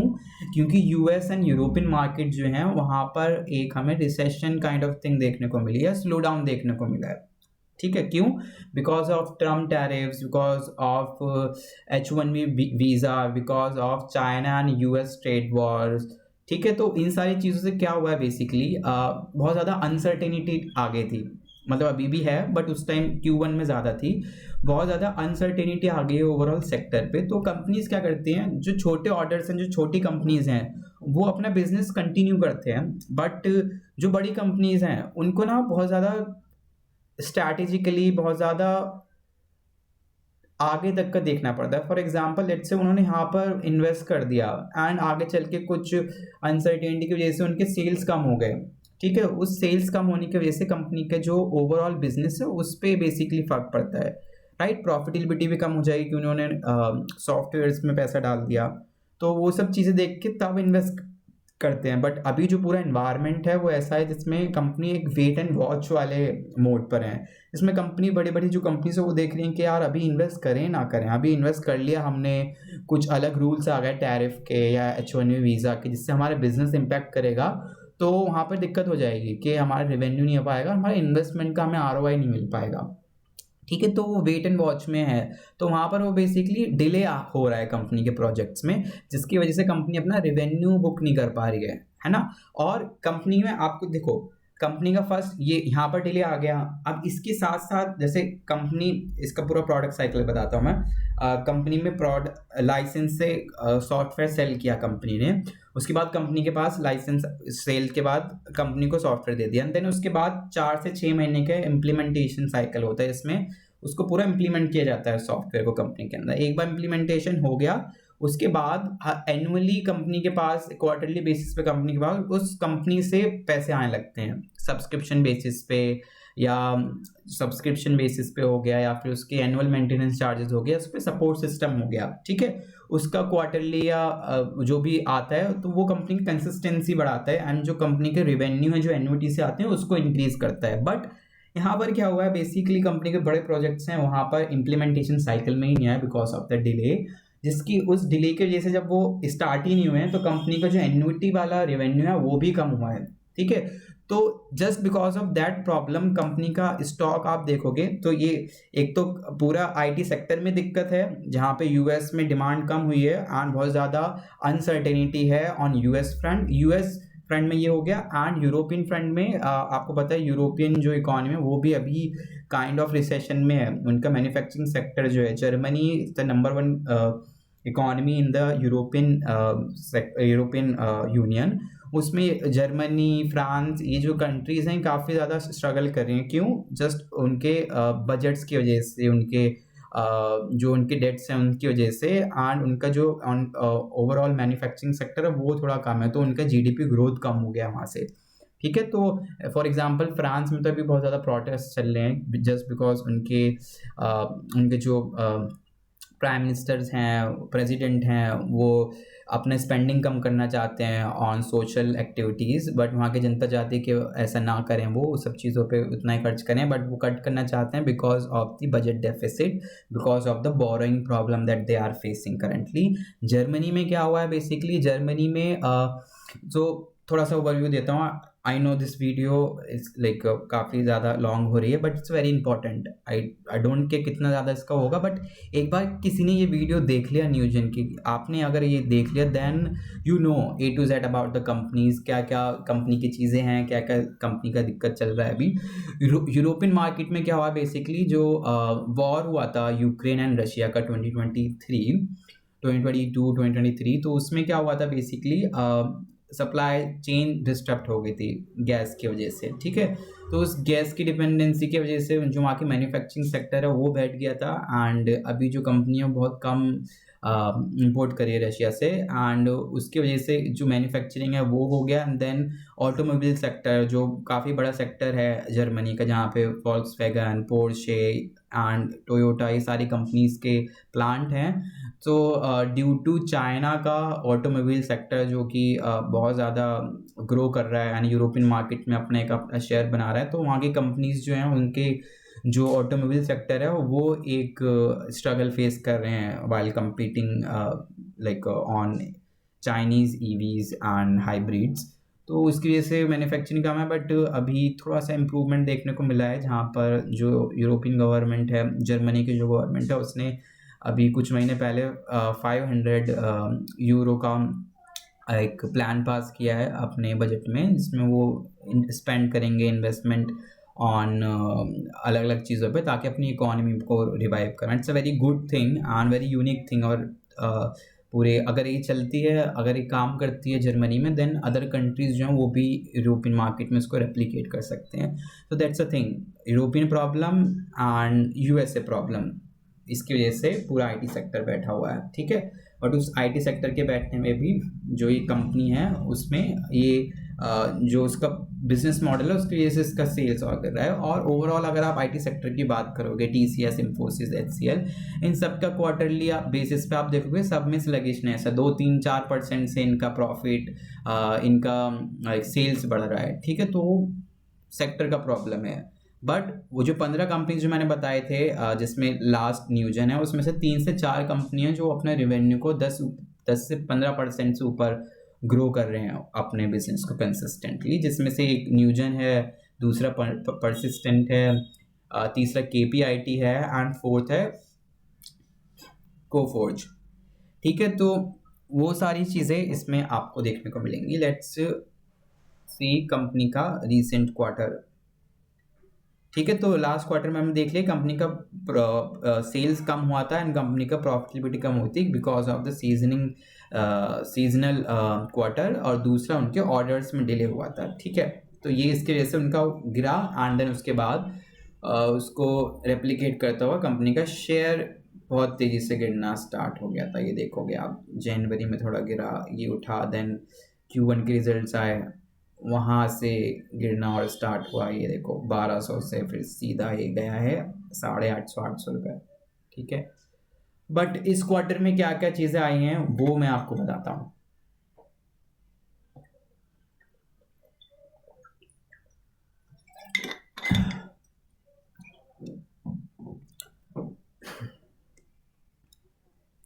इस क्वार्टर में कंपनी का जो रेवेन्यू है वो 11% से बढ़ा है, एंड कंपनी का एक यूनिक चीज़ देखने को मिली है, कंपनी का EBITDA लास्ट 5-10 क्वार्टर में सबसे ज़्यादा कंपनी ने इस बार रिपोर्ट किया है। एंड इसका कंपनी ने रीज़न जो बताया वो बताया कि थोड़ा उनका जो बिज़नेस है AI की वजह से थोड़ा सा इम्प्रूव हुआ है उनका EBITDA, एंड जो ये चीज़ है ये सस्टेन कर सकती है। कंपनी का जो EBITDA है उन्होंने कहा है कि इस लाइक कंपनी का EBITDA 21 से 23% के बीच में ग्रो होगा आने वाले सालों में। So that's a commentary that company has given in the quarter, and उनसे पहले क्वार्टर्स में भी कंपनी ने वही चीज़ कही है अपने अर्निंग कॉल्स में, ठीक है। तो रेवेन्यू ग्रो हुआ है, and then profitability after tax profit देखोगे तो 16% से कंपनी का YoY ग्रोथ हुआ है, ठीक है, which is a very good thing. और ये आप देख सकते हो, इट्स अ पॉजिटिव थिंग।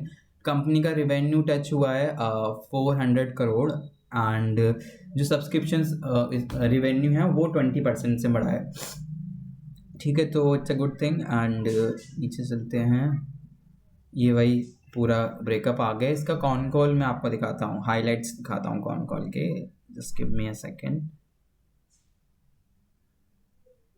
ठीक है, तो ये कंपनी ने अभी तक अपना ट्रांसक्रिप्शन नहीं प्रोवाइड किया। Then what I did is, जो कॉन कॉल था उसी को मैंने लाइक ट्रांसक्राइब कर लिया थ्रू ChatGPT।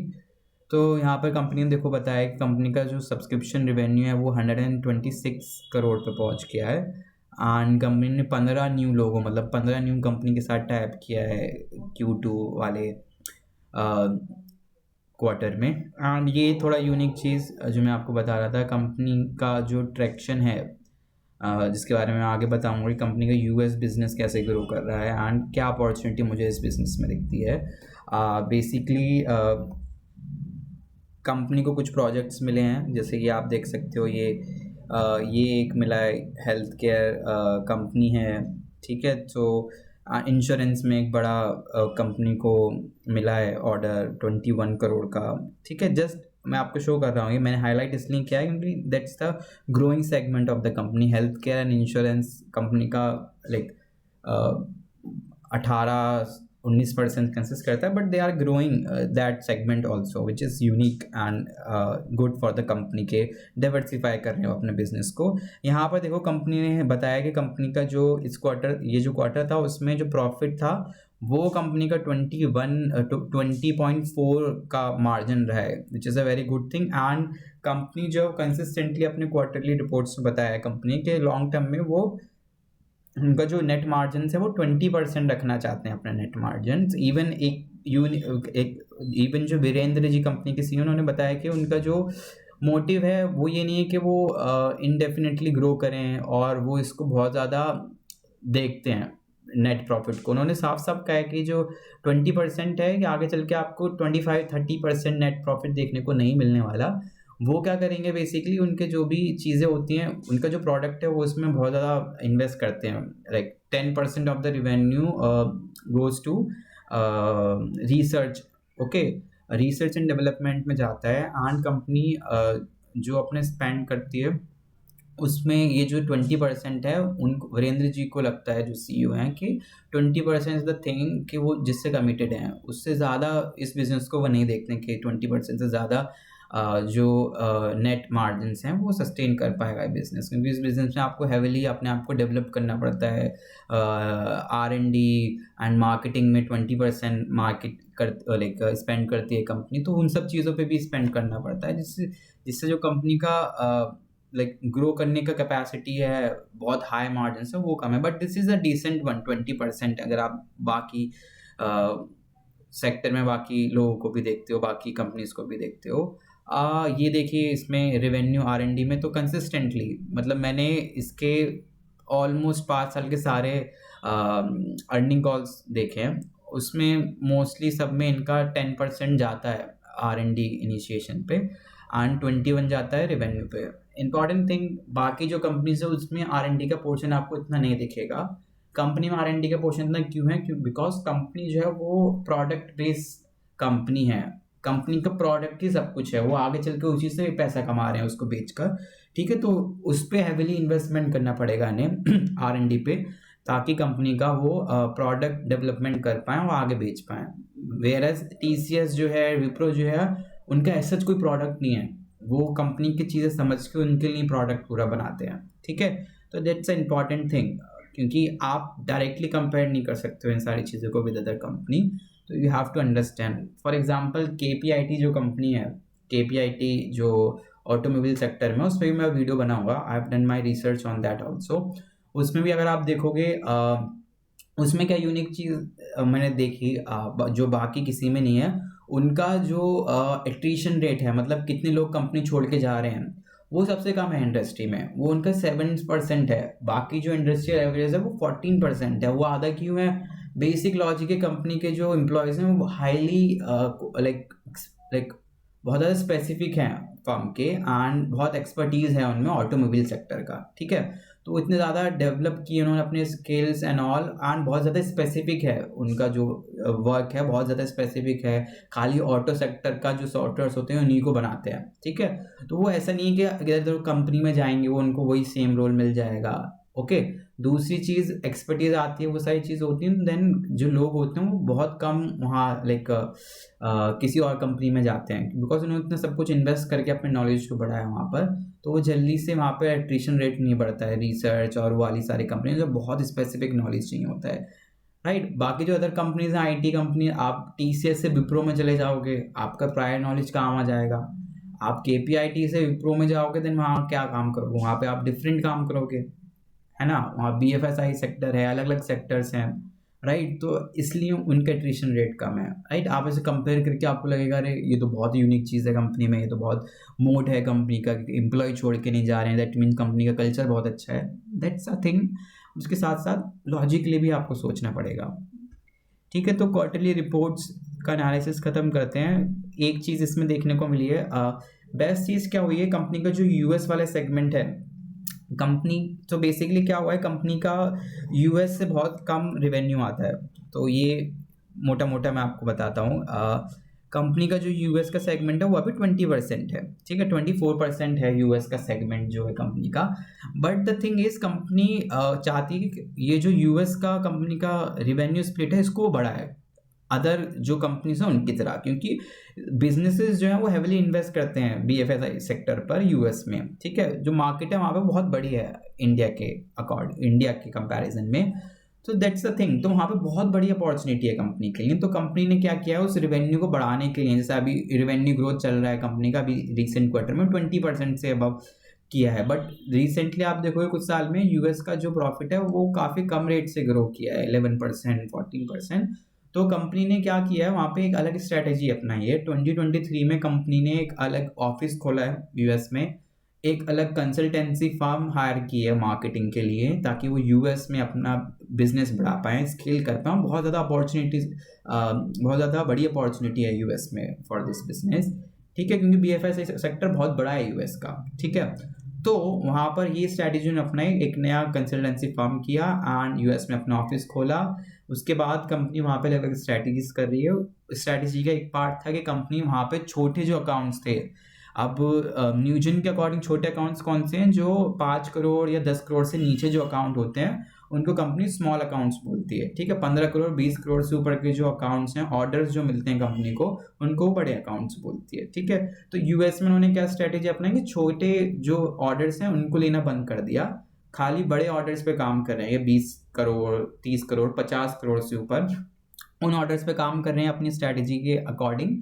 दूसरा, इन्होंने जैसे इसमें क्या है, खाली बड़े बैंक्स को इन्होंने टारगेट करना स्टार्ट कर दिया। जैसे मैं दिखाता हूँ आपको, कंपनी ने अपने अर्निंग कॉल्स में बताया था, जिसमें कंपनी ने कहा है कि वो अब खाली $20 बिलियन से ऊपर के जिस बैंक के एसेट हैं उसी को टारगेट करेंगे, रादर देन सारे बैंक्स को टारगेट करेंगे। तो वहाँ पर वो यूनिकनेस है, बट एज सच वहाँ पे कोई रिजल्ट नहीं आया था अंटिल लास्ट 2 क्वार्टर्स। तो लास्ट 2 क्वार्टर्स पे ऑल्दो यूएस में रिसेशन है, वो सारी चीज़ें चल रही हैं, बट स्टिल कंपनी का जो यूएस का बिजनेस है वो ग्रो कर रहा है। Even in this quarter, this recent quarter में क्या हुआ है, कंपनी का जो इंडिया का बिजनेस है, ये दैट्स यूनिक थिंग, ये मैं दिखाता हूँ। Just give me a second. इसके मैंने नोट्स एक अपनी रिसर्च रिपोर्ट्स में लगाए हुए हैं, I think that would be very easy for all of you guys, अगर आप वो देख पाते हो। पावर पॉइंट,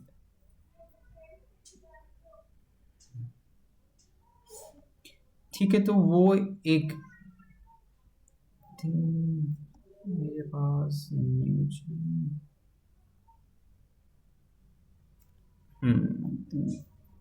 इसको खोलने की ज़रूरत नहीं है, तो मैं सीधा मैं पीडीएफ खोल सकता हूँ, मेरे पास पीडीएफ है।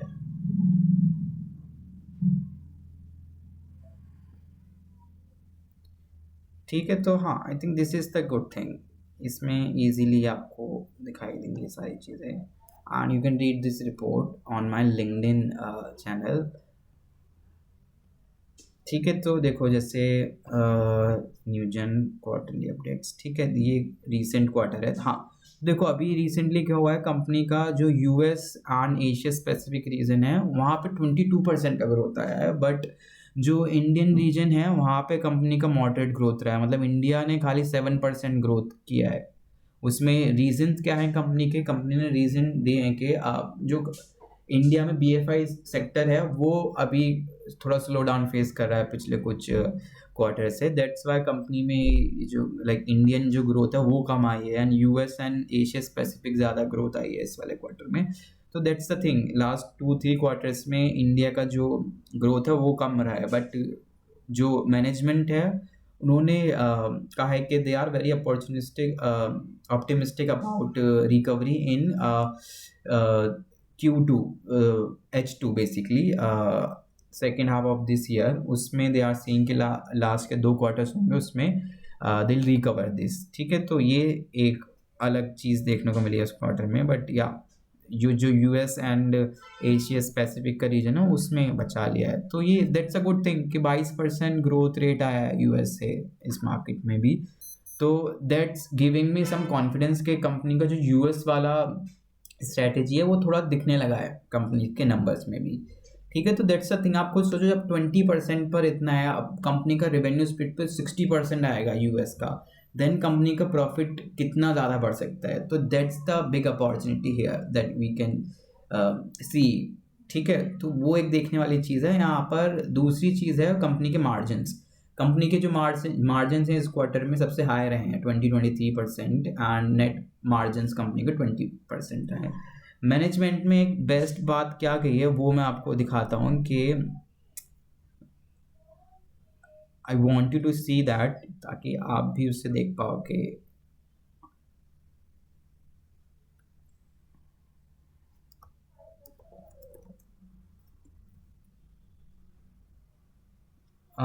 मिस्टर जी होलसन direct, typically direct links, but they are that's okay.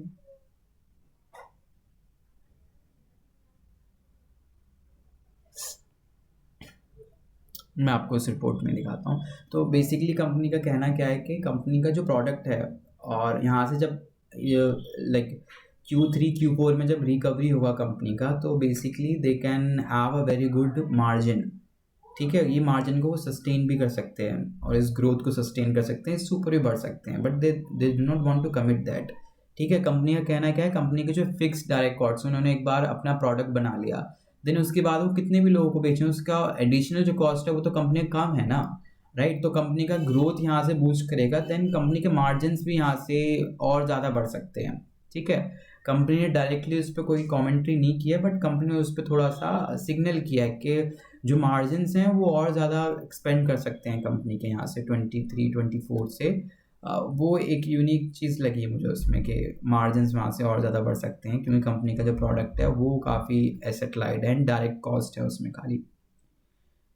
ठीक है, so that's a thing. And एक और चीज़ मार्जिन पे कंपनी ने बताई है इस क्वार्टर में 20-23% they can expect improvement in operational efficiency through continued AI integration. So that's a good thing that company doing कि एआई के जो प्रोजेक्ट्स हैं उनकी वजह से उनका कॉस्ट जो बढ़ता है उससे भी they can expect around 20-30% improvement in costs.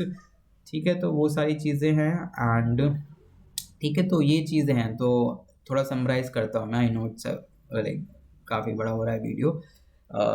Company में चैलेंजेस क्या है अभी? अभी कंपनी में बेसिकली चैलेंज है इंडस्ट्रियल चैलेंजेस, जिसमें पूरा इंडस्ट्री का लाइक पी डाउन है, पूरा इंडस्ट्री में स्लो डाउन है because of US and European market and Indian specific. जो इस कंपनी का है वो ये है कि कंपनी का जो बीएफआई सेक्टर है उसमें कंपनी को काफ़ी कम ग्रोथ मिली है लास्ट 1-2 क्वार्टर में। दैट्स वाई उनका इंडियन सेगमेंट काफ़ी अच्छा ग्रोथ शो नहीं कर रहा है। ठीक है, तो ये चैलेंजेस हैं। इस चैलेंजेस पर मैनेजमेंट ने क्या कहा है, मैनेजमेंट बेसिकली सेइंग कि H2 जो होगा कंपनी का वहाँ पे ये इम्प्रूवमेंट देख सकते हैं, बिकॉज अभी आप बीएफआई सेक्टर देखते हो, बैंकिंग देखते हो, तो आपको एक यूनिक चीज़ देखने को मिलेगी कि जस्ट बिकॉज ये जीएसटी की जो चीज़ें हुई हैं, जीएसटी रिडक्शन जो हुआ है एंड उसके बाद ये आपका ओवरऑल जो टैक्स है, जो इनडायरेक्ट टैक्स है, उसमें कम गवर्नमेंट ने छूट दी है, तो उसकी वजह से जो स्पेंडिंग है वो बढ़ रही है इकोनॉमी में, जिसकी वजह से जो क्रेडिट ग्रोथ है वो थोड़ा सा बॉटम आउट होना स्टार्ट हुई है, जिसकी वजह से जो बैंक्स हैं उनके लाइक क्रेडिट्स एंड उनके जो लोन बुक है वो बढ़ने के चांसेस हैं, जिसकी वजह से बीएफआई सेक्टर काफ़ी अच्छा कर सकता है। Currently banking sector and PSU sector थोड़ा सा लाइक स्लगिशनेस है, एंड प्राइवेट सेक्टर में भी कुछ कुछ चीज़ें आई हैं नई अभी आरबीआई के थ्रू, तो थोड़ा सा स्लगिशनेस देखने को मिल रहा है सेक्टर में, बैंकिंग एंड फाइनेंशियल सर्विसेज में। बट कंपनी सेइंग कि H2 कंपनी का इम्प्रूव्ड रिजल्ट शो करेगा ओवरऑल। ठीक है, ये चैलेंजेस हुए कंपनी के। दूसरा, कंपनी में अपॉर्चुनिटी क्या है? कंपनी में अपॉर्चुनिटी है बेसिकली उसका यूएस सेगमेंट और उसका growing segment like Asia specific और मिडिल ईस्ट, इन सारी चीज़ों में। मिडिल ईस्ट में बहुत अच्छा ग्रोथ है, बट स्टिल मिडिल ईस्ट में भी जो प्रॉब्लम्स चल रही हैं वहाँ की इकॉनमी, ऑयल प्राइजेज, वीज़ा का जो वहाँ पे इशू आया वो, उस सब की वजह से थोड़ा सा इकॉनमी डाउन है, उसकी वजह से भी रिवेन्यू कम है। बिगेस्ट अपॉर्चुनिटी है इज यूएस सेगमेंट। यूएस का जो सेगमेंट है वो बढ़ेगा रिवेन्यू में, तो कंपनी में एक अच्छा देखने को मिल सकता है ग्रोथ। एंड इसी के मतलब ये सारी चीज़ें देखते हुए कंपनी ने एक अपना लाइक लास्ट 3-4 साल से कंपनी इज बेसिकली सेइंग के लाइक 2028 मतलब नेक्स्ट 3 से 4 साल तक वो अपना रेवेन्यू अराउंड $500 मिलियन का उनको करना है, ये उनका टारगेट है इंटरनल। तो अभी कंपनी का इट्स अराउंड 1400-1500 करोड़ का, तो ये कंपनी को मोटा मोटा आप मान लो 4.5 करोड़ करना है आने वाले कुछ साल में। ठीक है, ऑलमोस्ट 2.5 गुना करना है, 2.5 से 3 गुना। ठीक है, तो ये कंपनी का टारगेट है। हमने चैलेंजेस समझ लिए, अपॉर्चुनिटी क्या है वो समझ ली, कंपनी में मोड क्या है, कंपनी में यूनिक चीज़ क्या है बेसिकली वो मैं बताता हूँ। कंपनी में यूनिक चीज़ फर्स्ट जो मैंने बताई, उनका जो एन्युटी बेसिस से जो बिजनेस आता है, ये पूरा सेल्स सपोर्ट ये सारी चीज़ें, ये एक बिजनेस का है। दूसरा मोड मैं कहूँगा कंपनी के मार्जिन्स काफ़ी अच्छे से ग्रो कर रहे हैं, और डायरेक्ट कंपनी का जो प्रोडक्ट बेस कंपनी है, तो जो एक्सपेंसेस हैं वो डायरेक्ट एक्सपेंसेस कंपनी के बहुत कम है, तो जितना कंपनी का आगे ग्रोथ होगा उनके मार्जिन्स और ज़्यादा बढ़ सकते हैं यहाँ से। ठीक है, ये है तीसरा, आई वुड से तीसरा मोड कंपनी में मैं कहूँगा।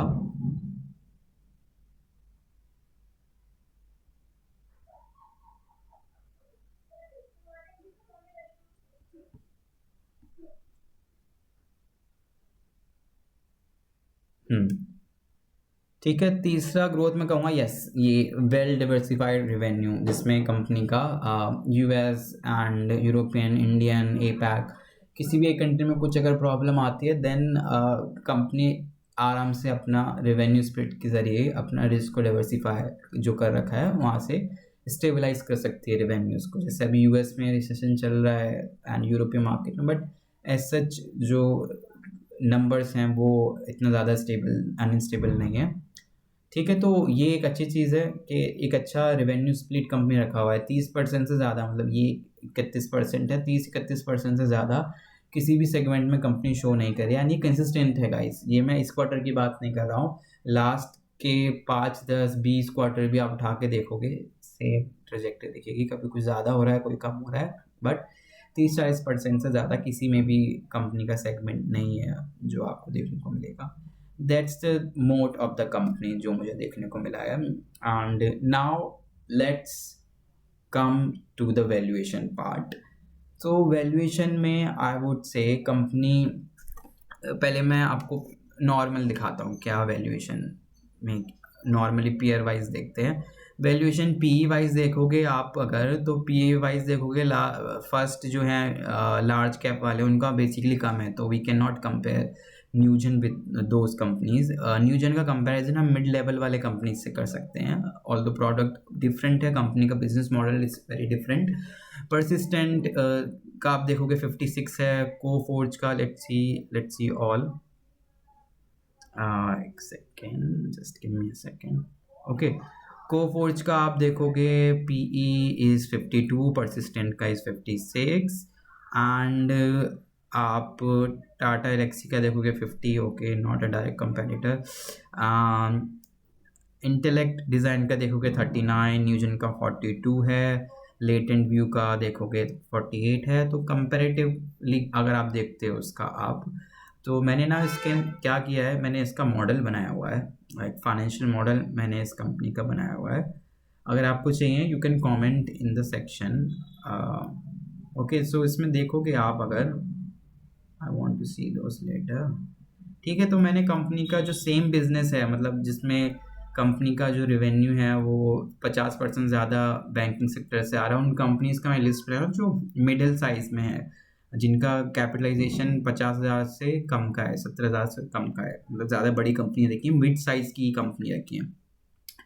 ठीक है, तो उसके हिसाब से अगर आप देखोगे कंपनी, तो कंपनी का जो वैल्यूएशन निकल के एवरेज आता है कंपनी का, आप पी देखते हो तो एवरेज पी आता है 32 एंड ईवी टू EBITDA आता है 22, ईवी टू रेवेन्यू आता है अराउंड 5 टू 4.5, 4.5 से 5.5। ठीक है, ये एवरेज आता है। न्यूजन का आप ये सारी चीज़ देखोगे थोड़ा सा ज़्यादा ही आपको देखने को मिलेगा। ठीक है, जस्ट बिकॉज उसके जो रेवेन्यू स्ट्रीम है वो बहुत ज़्यादा प्रेडिक्टेबल है, उसकी वजह से उसको थोड़ा सा वहाँ पर मिलता है रेवेन्यू। बट ये सारे आप देखोगे Mphasis, Intellect, Design, Oracle finance services, ये डायरेक्ट कंपेरेटर्स नहीं है, डायरेक्ट पीयर्स नहीं है कंपनी के, तो इनको हम डायरेक्टली कंपेयर नहीं कर सकते हैं। किसी का कहाँ है, किसी का यूएस में बहुत ज़्यादा शेयर्स हैं, किसी का इंडिया में कम है, राइट। तो डायरेक्टली कंपेयर करना इट्स वेरी हार्ड टास्क और एंटायरली राइट भी नहीं है, बट थोड़ा सा आइडिया ले सकते हैं इसमें हम।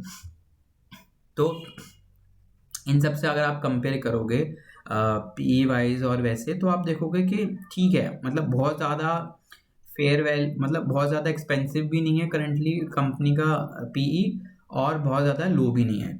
42 का है मान लो अभी, तो इंटेलेक्ट डिज़ाइन देखोगे उसका भी 41 42 ही चल रहा है, बाकी सबका 31 32 चल रहा है। ठीक है, बट ग्रोथ वाइज देखोगे आप, जैसा ग्रोथ कंपनी ने दिया है उसके हिसाब से देखोगे, देन दिस सीम्स फाइन, मतलब फेयर लगता है। फॉर एग्जांपल मैं एक चीज़ दिखाता हूँ, लेट्स सी क्वार्टरली देखते हैं। कोफोर्ज का आप देखोगे 31 है, और उसमें हम कंपेयर कर रहे थे इंटेलेक्ट डिज़ाइन से, इसका 35 है। ठीक है, इसका भी ज़्यादा है, बट इसके साथ अभी रिजल्ट्स नहीं आए करंट वाले। KPIT का 12 है, डायरेक्ट कॉम्पिटिटर नहीं है। हैप्पीएस्ट माइंड, ओके, ठीक है। The point is direct competitors नहीं है, that's why what I did is I did DCF valuation. तो वैल्यूएशन DCF का मैंने जो इसमें किया है उसके अकॉर्डिंग कंपनी का जो शेयर प्राइस है वो 1113 रुपये का है, और कंपनी का भी 1970 इतना चल रहा है शेयर प्राइस। तो मेरे मॉडल के हिसाब से कंपनी अभी अंडर वैल्यूड है। ठीक है, 15% से कंपनी अंडर वैल्यूड है। एंड इसमें अगर आप रेवेन्यू ग्रोथ देखोगे कि मैंने कितना रेवेन्यू दिया है कंपनी को ग्रोथ, तो 2026 में मैंने दिया है कंपनी का revenue growth around 16%, and then around 25% because I am optimistic on US business and Indian BFSI sector, और कंपनी का APAC जो है एशिया पैसिफिक और मिडिल ईस्ट, वहाँ पे चीज़ें सुधरेंगी तो आई थिंक कंपनी वहाँ पे ग्रो कर सकती है। लास्ट हिस्टोरिकली भी देखोगे लास्ट 3-4 साल का, although it's like rebound, basically recover जो कोविड से है उसकी ग्रोथ है, तो उसको हम डायरेक्टली कंपेयर नहीं कर सकते, but that's still fine. Margins wise देखोगे प्रॉफिटेबल मार्जिन्स वही रखे हैं जो कंपनी ने बोला है, 20% से जो ग्रो करना है वही मार्जिन्स रखे हैं। आप प्रॉफिटेबिलिटी मार्जिन्स देखोगे इसमें कम दिख रहे हैं, क्योंकि इसमें अदर इनकम को मैंने शो नहीं किया है, because I just want to value the business, the core business of the company.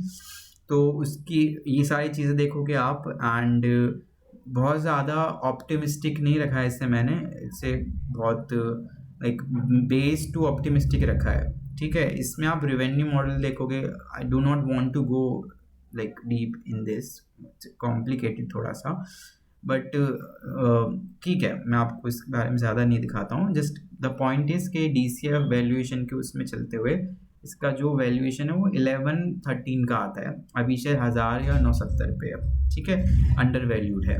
और रिलेटिव वैल्यूएशंस के अकॉर्डिंग अभी कंपनी का जो पी, अगर हम पी वाइज देखते हैं तो 781, इट्स अ गुड प्राइस जिस पे हम कंपनी में एंटर कर सकते हैं valuation wise. But overall I would say company Fairlie valued है अभी के हिसाब से, एंड यहाँ से जो पी है वो और ज़्यादा करेक्ट हो सकता है। Correct P would be around 30-31, ये मुझे इसका सही भी लगता है, जो इसका मतलब लॉन्ग टर्म का पी बन सकता है।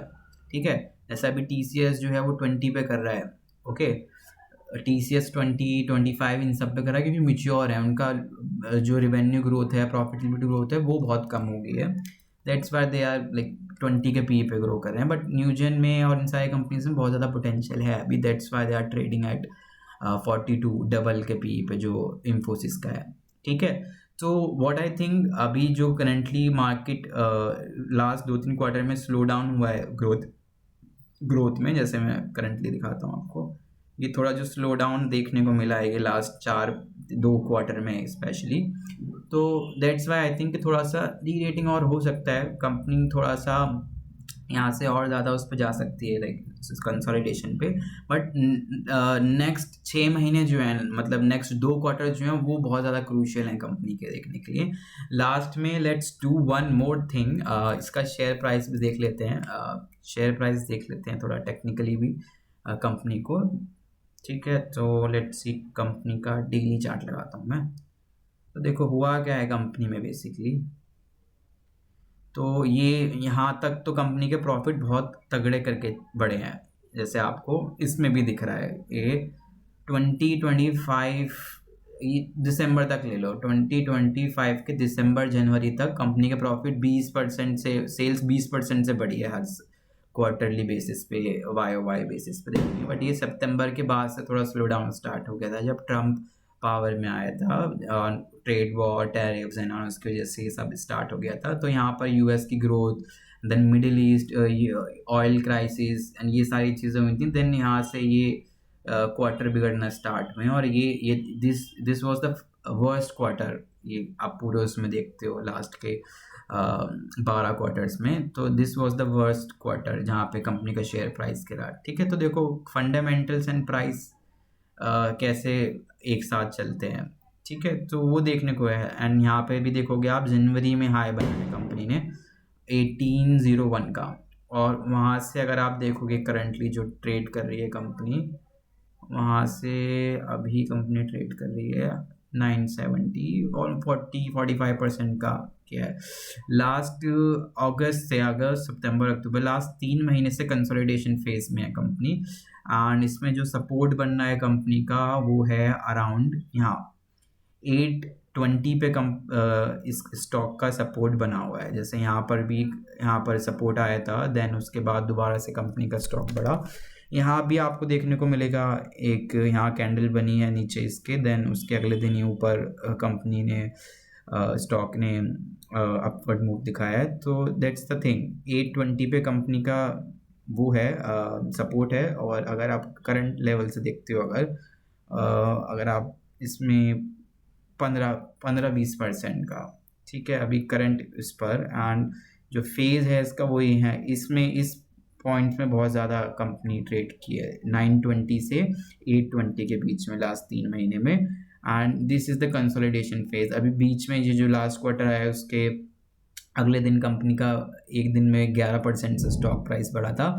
बट दैट्स द थिंग कि वहाँ से भी देखो कंपनी का 1036 तक गया है स्टॉक, एंड देन उसके बाद दोबारा से कंपनी में थोड़ा सा लाइक जो कैंडल है वहाँ पे बेयरिश मूव देखने को मिला है। एंड यहाँ पे ये बेसिकली दिखा रहा है कि बेयर एंड बुल कैसे फाइट कर रहे थे उसमें, एंड फ्लैटिश इसका जो लाइक बॉडी है वो बनाया, एंड देन नेक्स्ट डे उसका नेगेटिव रहा है।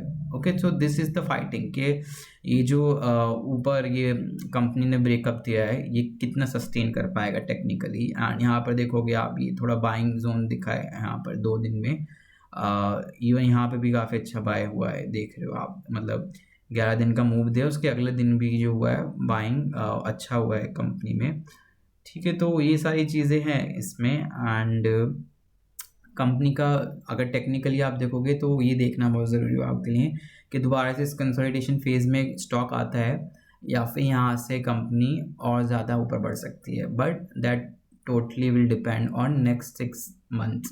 कंपनी अगर जैसा कंपनी ने अपने अर्निंग कॉल्स में कहा है कि बिजनेस को रिकवर कर लेंगे, एंड जो यूएस एंड यूरोपियन मार्केट हैं वो रिकवर होती हैं, देन आई थिंक के कंपनी का स्टॉक एक अच्छा मूव दे सकता है आने वाले 1 साल में, 2 साल में। और लॉन्ग टर्म में what I think about the company is that company business is good, stable business overall because of the annuity. बहुत ज़्यादा इन्वेस्ट करना पड़ता है इनोवेशन पे, एंड अभी जो एआई का चीज़ चल रहा है वो कंपनी के फेवर में ही है, and management is very good. जो वीरेंद्र जी हैं सीईओ, बहुत साल से कंपनी में हैं, एंड दिवाकर जी और टीएस जी और प्रिया जी वो तो हैं ही कंपनी में, ठीक है।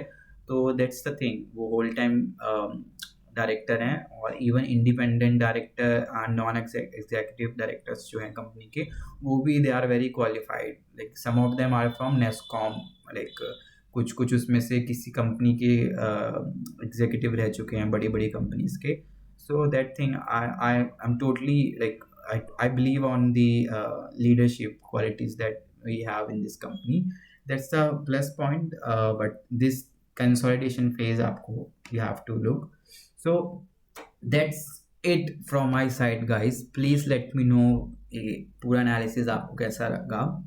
आई आई हैव टू सी के कैसे इसको अपलोड करना है, बट मैं इसको फुल अपलोड करने वाला हूँ। And please let me know कि आपको पूरा फॉर्मेट कैसा लगा, because I don't see any one on YouTube channel जो पूरा लॉन्ग फॉर्मेट में ये सब कर रहे हैं, मतलब बहुत ज़्यादा लॉन्ग वीडियो बना रहे हैं। मुझे और बहुत सारी चीज़ें इसमें डिस्कस करनी थी, बट लेट्स सी उसका मैं एक अलग वीडियो बनाता हूँ या नहीं। अलग छोटे छोटे पार्ट्स में इसका वीडियो बनाऊंगा about the company modes, US strategy and all, because this video is going very long, it's almost 1 hour 40-30 minutes, तो that's a very long video.